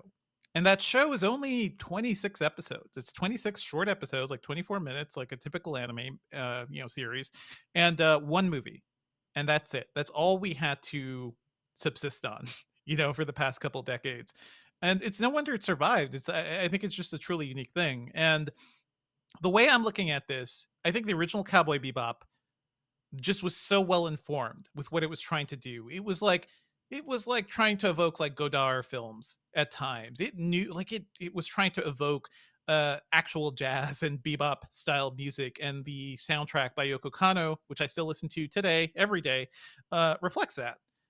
This live action show really likes Cowboy Bebop, and I think that's the like difference Mhm. of it. So it is kind of a lot of those references in that world and the style and these characters and even the same music, but it is filtered down this one filter of, hey, that's like Cowboy Bebop, right? And I think that's where this show fails. But it's really been interesting to look at the reviews of this thing, because I think critics like Alan Sepinwall and a couple other folks watched it who were not familiar with the anime, which, by the way, I that kind of broke my heart. It did kind of break my heart that a critic like Alan Sepinwall, who I love and respect, I love his writing, he couldn't watch one episode just to kind of see what was going on here. But maybe he wanted to fully separate himself and just judge the show on its own. I think on its own, if you have no attachment to the original, it's fine. It's a perfectly fine sci-fi show about a bunch of losers on a spaceship. There's some cool style to it. They almost evoke like a bit of the like Speed Racer look here, like the live action Speed Racer. So it looks a little cartoony at times, but it has style. But it just, things don't quite fit. It feels like they didn't have enough of a budget to make sets that looked decent. So there are some cool shots that are like animated in the background that look exactly like the anime, but they're not doing anything new or telling us anything interesting. It just looks like the anime.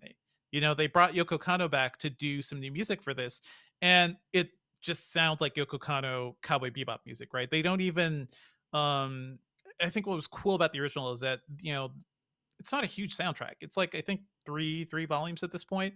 But there's a lot of music, and it's always used well, and it's like, the music helped tell the story. In this show, they will just like blast through some of the like really iconic Cowboy Bebop tracks in sequences that don't really reflect what they're trying to do. Like there's a clear mismatch between the audio and the images here. So it just feels like kind of a mess. And I don't know if I want to be too harsh on it, because there are some things that really work. Okay, I like the main cast. John Cho. Mr. John Cho is Spike Spiegel, the lead character.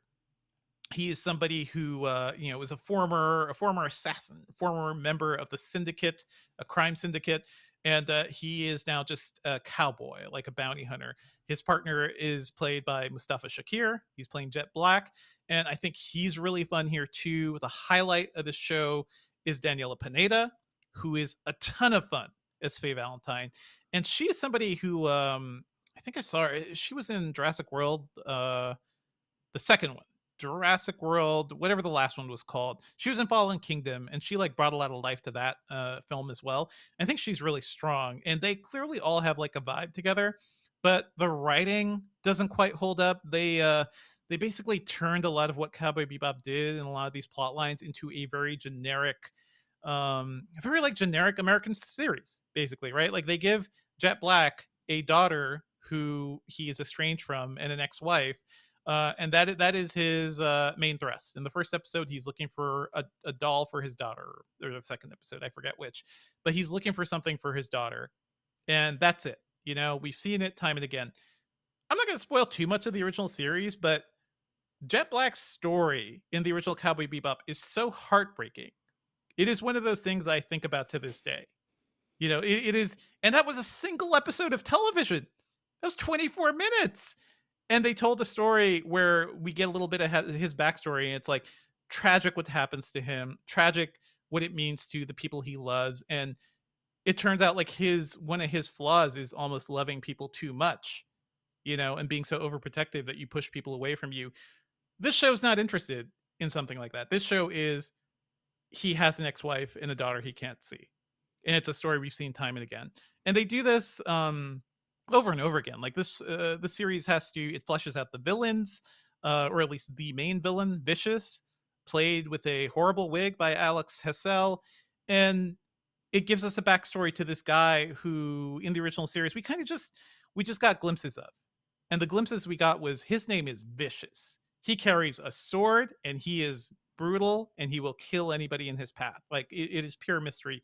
In this one, he's kind of like a vaguely competent Euro trash guy, you know, and it's just not really interesting. So, hey, it's perfectly watchable. It's perfectly enjoyable. It's not Cowboy Bebop. And I can fully understand like why, if you love the original series, why you should hate this.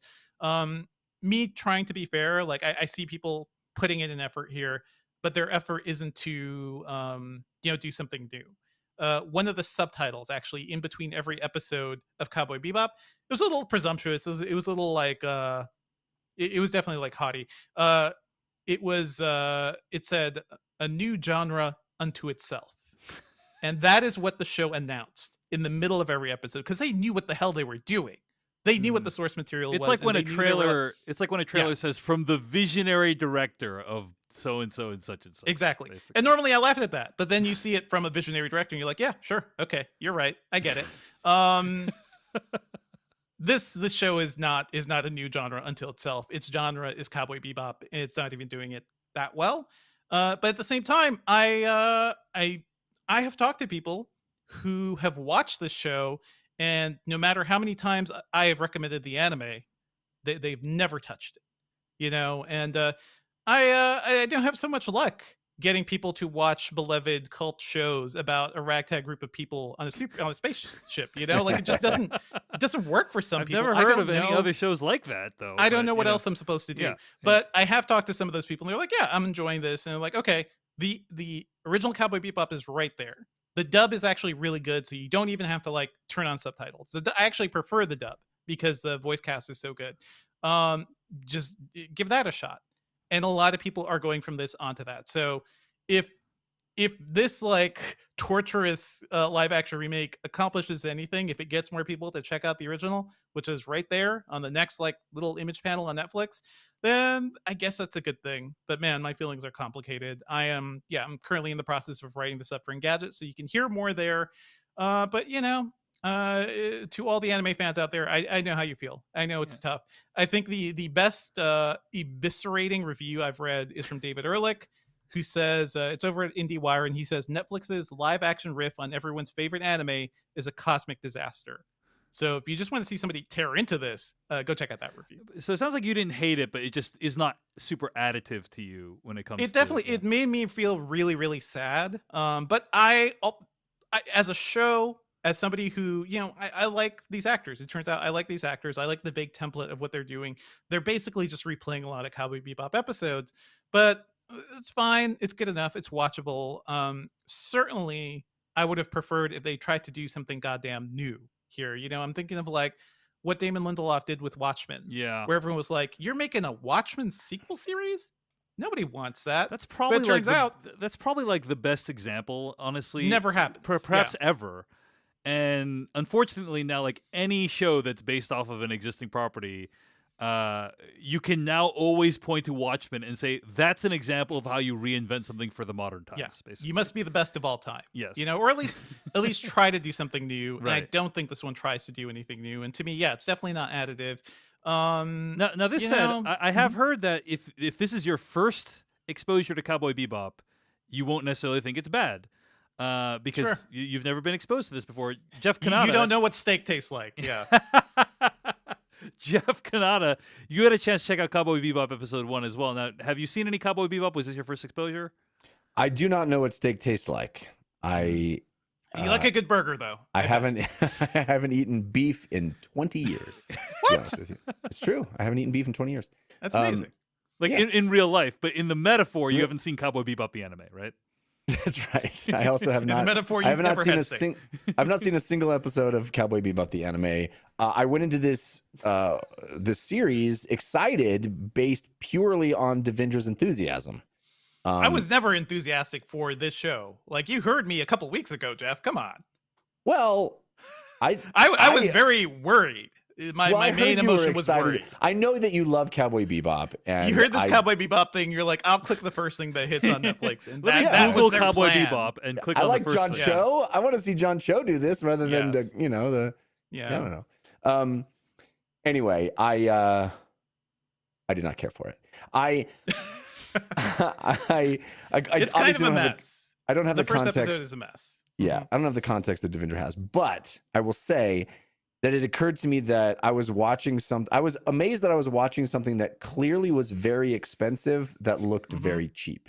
Yes. That's a good I way. mean- But I don't even know if it was very expensive, but it definitely looked cheap. I mean, I have a feeling it was pretty expensive, but it doesn't look expensive. It looks cheap, and that's very unfortunate because it kind of turned me off to the whole thing. I mean, a lot of it just feels really. It's just shot like I mean, I think Mhm. my thought process was this is Netflix. They have money.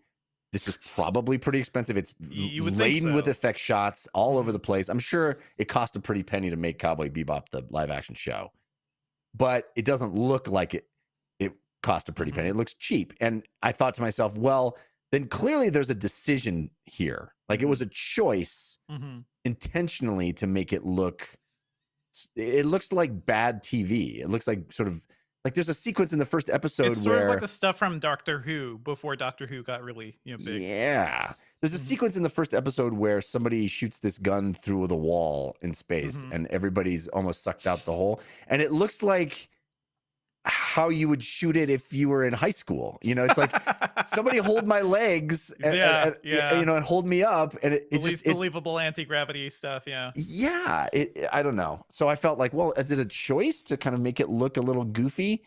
If so, it's not working for me. But I didn't care for the first episode. If you ever have time, Jeff, and time is the thing none of us really have, but Yeah. I would tell anybody if you're liking the show, if you're just curious about it, watch the very first episode of Cowboy Bebop. It's called Asteroid Blues, and it kind of covers the same plot that the first episode of the Netflix show hits, and it is cool. It is elegant. There's some cool action, and it is so tragic and haunting too. Mm. And that is something. If you go back and watch that, and then see what Netflix does with it, you see the difference there. Like there is a soul of a story that they really are trying to get. And to me, that episode, which apparently wasn't even super popular in Japan, like people did not really latch on to what they were doing. The entire show, everything they're trying to do is contained in that episode. So it's worth checking out. But if you do like more, I tell everybody, go all the way up to episode 5, which is Ballad of the Fallen Angels, which is also the thing Netflix basically, they turned that kind of story and episode into the finale of this series, of this the live action Cowboy Bebop, which is also weird. But watch the first 5 episodes of Cowboy Bebop and you will want to keep going, Okay. All right. Well, that's Cowboy Bebop, and it is streaming right now on Netflix. Bit of a mixed bag. It sounds like. I'm sorry you didn't love it, Devindra, but hopefully it'll get more people. I into wish the I anime. did. So, Yeah. All right. That's what Devindra Horror has been watching this week. And Jeff Kanata, speaking of expensive shows on streaming networks, you had a chance to check out Wheel of Time this week, did you not? I did. You know, like Devindra, I was highly anticipating a new series of a show I've been waiting for what seems like forever. And I finally got to watch a little of The Great season 2, but enough about that. I haven't watched enough of The Great season 2 yet to talk about it. I will talk about it on subsequent episodes, but I am so excited. The Great is back on Hulu. What an awesome, awesome show that is. Oh, so excited that it got a season 2. The Great on Hulu. Watch it. Anyway, Wheel of Time. Wheel of Time is a big epic fantasy series back in the whatever 2005, 2006, whatever year it was. Time has no meaning. Yeah. Time has no meaning. There was a moment in time where I wanted to read a great fantasy series. I was like, I'm in the mood to read a good fantasy book series. And I remember at that time I was doing the Totally Rad show, and I reached out to some viewers and said, well, you know, what do I read? What do I read? What do I read? And there were 2 series that were recommended to me more than any other. The first was Wheel of Time. The second was A Song of Ice and Fire. I ended up going the George R.R. Martin route and fell in love with those books and read them voraciously until he stopped writing, evidently. But Still other making series, blog posts. But yeah, go ahead. still making blog He's posts. busy. Yeah. This other series, Wheel of Time, the Robert Jordan series, I did not read. Actually, I started reading the first book, and I was just looking for something a little more different. And so in my head, these book series were always sort of related because I had this A/B choice at that, or what felt like an A/B choice to me at that time. But now, of course, Wheel of Time only happened because the Game of Thrones TV show was such a massive hit and Amazon wanted their own. So in a sense, they are sort of linked, but I think that is a bad comparison because Wheel of Time as a concept is so much more straightforward fantasy series than Game of Thrones ever was. The Song of Ice and Fire is really kind of putting fantasy on its head. It's a political tale Yeah. that just has sort of elements of fantasy in it, but there's Right. no It could have happened in the Middle Ages, right? Like Game of Exactly. Thrones. Yeah, I mean, there's dragons, of course. with some fantasy elements, right? But like, yes. Yeah, there's some dragons, of course, but you never see anybody like throwing a fireball or casting magic Yeah. in any specific way. Well, it's you much do more sort of- do, but it's incidental. I mean, or it's not kind of the main focus. One could argue, right? It's not. Yes, it is not high fantasy in that way. Wheel of Time is much more like Dungeons and Dragons, right? It's more a direct lineage from Lord of the Rings and those kinds of things, and it's much more sort of mainstream what high fantasy has become or had become at that time, before Game of Thrones sort of took over the world. But it was very much Dungeons and Dragons, right? It starts with a group of people who are the hobbits in Hobbiton. Everything's great and peaceful, and they go on an epic journey, and they get more stuff happens, and they get more powerful, and it's like a big Dungeons and Dragons campaign. And so I think folks that might be looking for the next Game of Thrones might not like what they see because it is very much more. It's not as complex as all that, right? You're not in all these different times and places, all these different realms of the land that are geopolitically bumping up against each other, and all of the sophistication of Game of Thrones is not present here. This is about a group of kids one of whom might be the chosen one, and we're going to find out who it is over long books, which isn't to disparage Wheel of Time. I just think that should be noted. The show, the first episode, I lasted about 25 minutes, and then it was like, I'm out.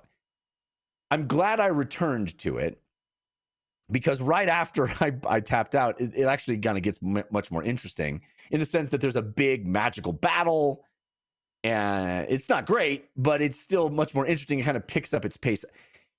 the thing about this Wheel of Time show, I mean, similar to what I said about Cowboy Bebop, is like clearly this is a very expensive show for Amazon. I don't know if the money is on the screen.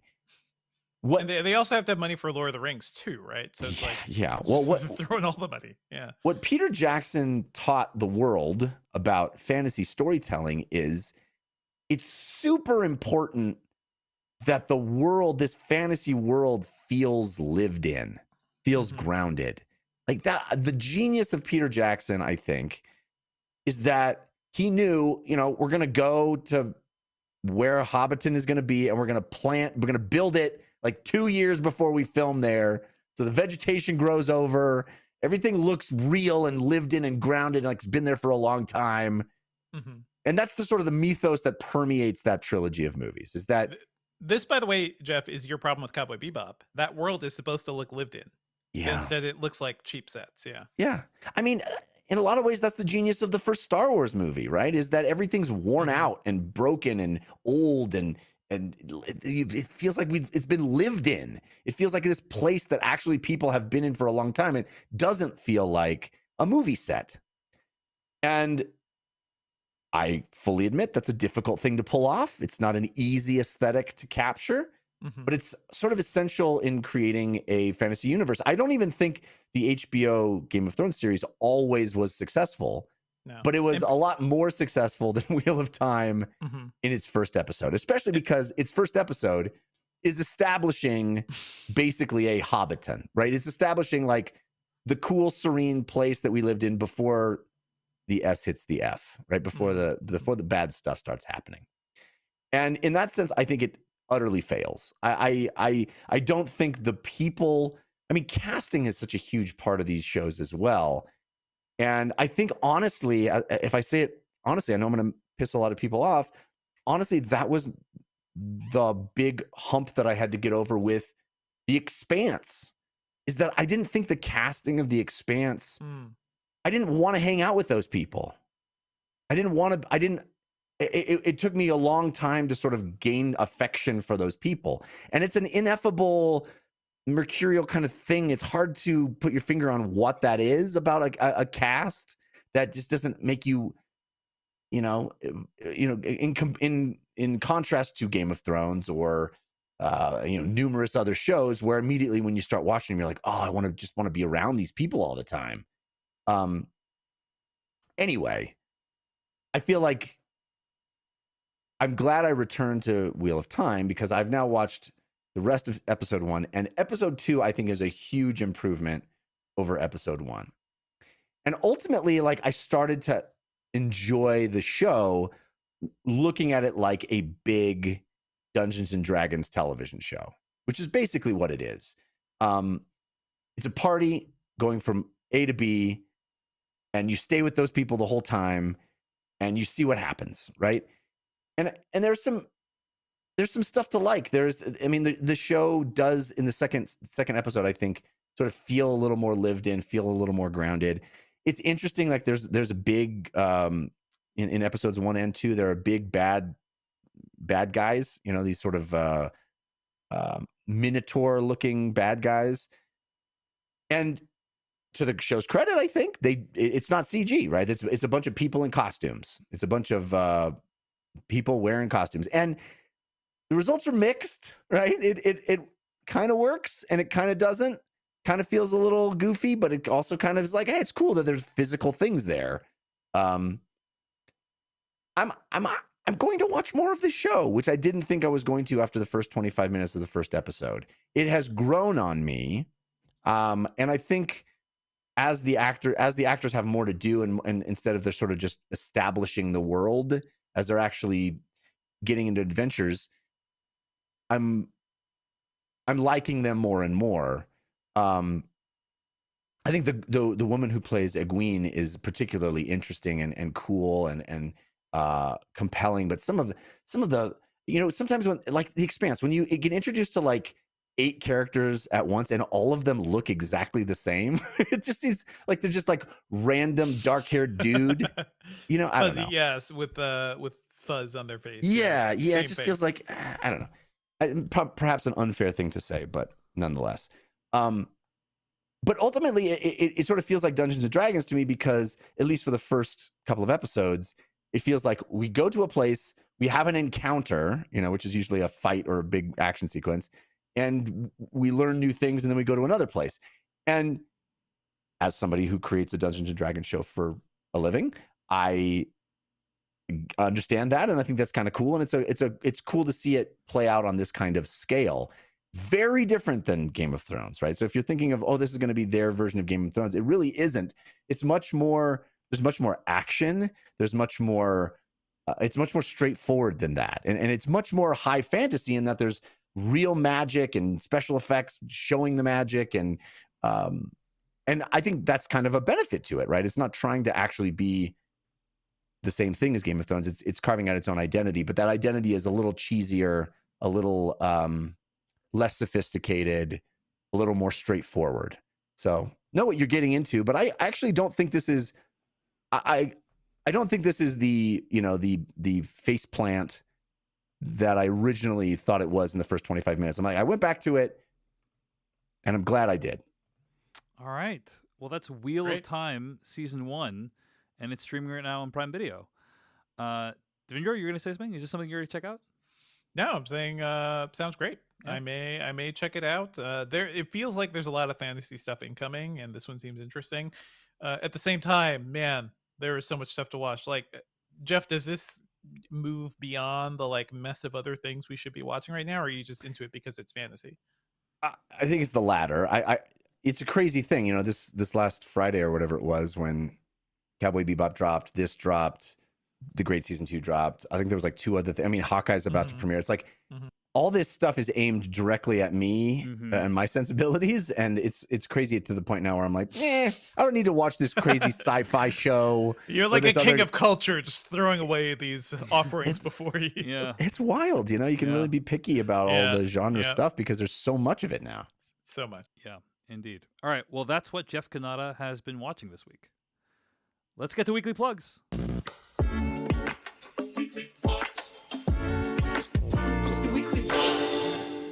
Weekly Plugs, the part of the show each week where we plug something we have created or are still creating right now.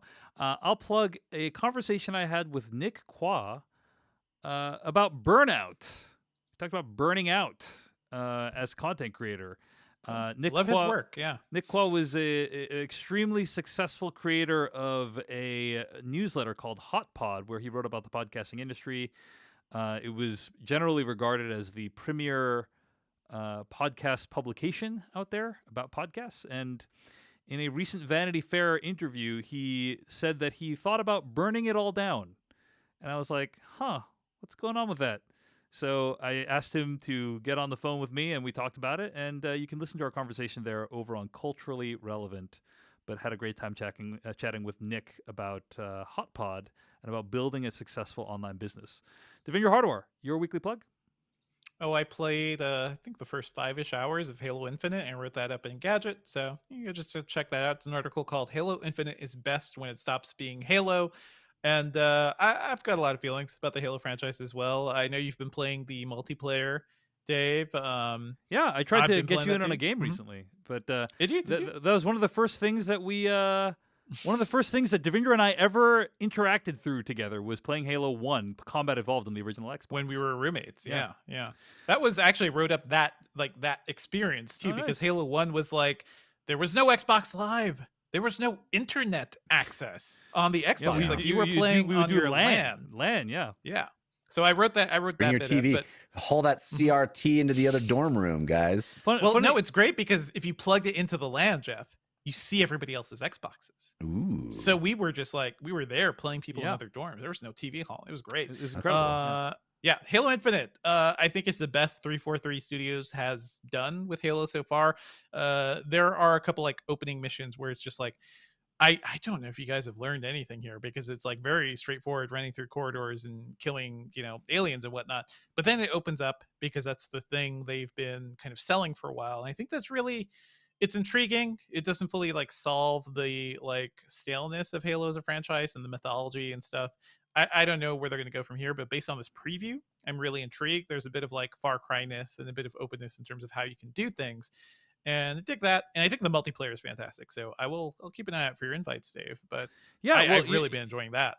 Funny story. I was online with a couple friends the other night, including Danish Syed, and we're like, "Hey, let's play some Halo." Like we're ready to play some Halo. I was in Halo the game. I was waiting for them to join the fire team. Danish says, "Oh shit, can't join Halo because I had scheduled a play session of Forza Horizon 5 with Jeff Kanata." So I'm like, "Oh well, that's cool. We'll all get into Forza Horizon 5. We'll all leave our Halo game that we were very happily about to get into. We're all going to play Forza. Now. We'll all hop into a convoy in Forza Horizon 5. So we all switch over to Forza Horizon 5, and we're like, oh well, Jeff's going to join us any second now. 2 hours later, Jeff has not shown up, and we're just. Can I tell you my perception of this moment? I don't know what well, I maybe I do know what happened, but I was texting Danish. Yeah. And I started playing Forza Horizon 5 by myself, waiting for him to respond to my text. It never came through. I never saw any response to. I was like, I'm on now. I'm ready. Because he was like, oh, anytime tonight. And I was like, okay. So I texted him back, I'm on now. And I never heard anything.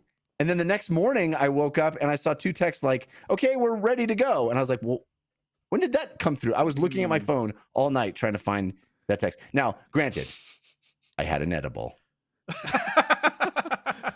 So it's possible that possible that I missed it. But my intention was to be aware. Well, also, I didn't see you online at all. That was another thing. Maybe you've blocked me, Jeff. Well, I don't know how that's possible. I was playing Forza like for hours by myself, waiting for Danish. Literally, me and 2 other dudes just playing Forza for like hours, waiting for Jeff Kanata to grace us with his presence, an occurrence that never actually happened. So I guess we're like ships passing in the night. At least Jeff. you had friends, because I was playing by myself, crying. You were cars passing on the Mexican highway. Yes, that's right. You guys probably passed each were. other. Nicely You done. absolutely were. Nicely done. All right, Jeff Kanata, your weekly plug. Jeff, Do you like limericks? okay. Do you like limericks? I know where you can get some limericks, some freshly made limericks right for you. I know where you can get them. Cameo.com/Jeff Kanata. It's the holiday season. So do-dee-doo and squee-believing. And that's what maybe it's a time that you want to give a limerick to somebody. Get those limericks in early, baby. Maybe Thanksgiving. Maybe you want to give thanks through limericks. I know your guy. I know a guy that can get you hooked up and plan ahead. Get those holiday limericks lined up, because I might be swamped. You never know. Limericks, they take a while for me to make. So cameo.com/Jeff Kanata. Think of your loved ones. What better way to say Merry Christmas than with poetry, original poetry from this guy with the thumbs? All right, those are our weekly plugs. A couple other things I want to mention. If you want to support this podcast, you can go to patreon.com/filmpodcast, sign up for ad-free episodes as well as exclusive weekly After Darks. And if you don't want to support the podcast financially, very easy to do that. We never want you to support us if it in any way causes you any financial hardship. All you got to do is go to Apple Podcasts, leave a star rating or a review for us. It really does help us stand out in the sea of many, many film podcasts out there. We really appreciate all of our reviewers as well as all of our patrons at patreon.com/filmpodcast. All right, folks, let's get to our review of Ghostbusters Afterlife. And people in the chat room, we are going to stop the broadcast. Thank you for tuning in. Thanks, folks. Thank you.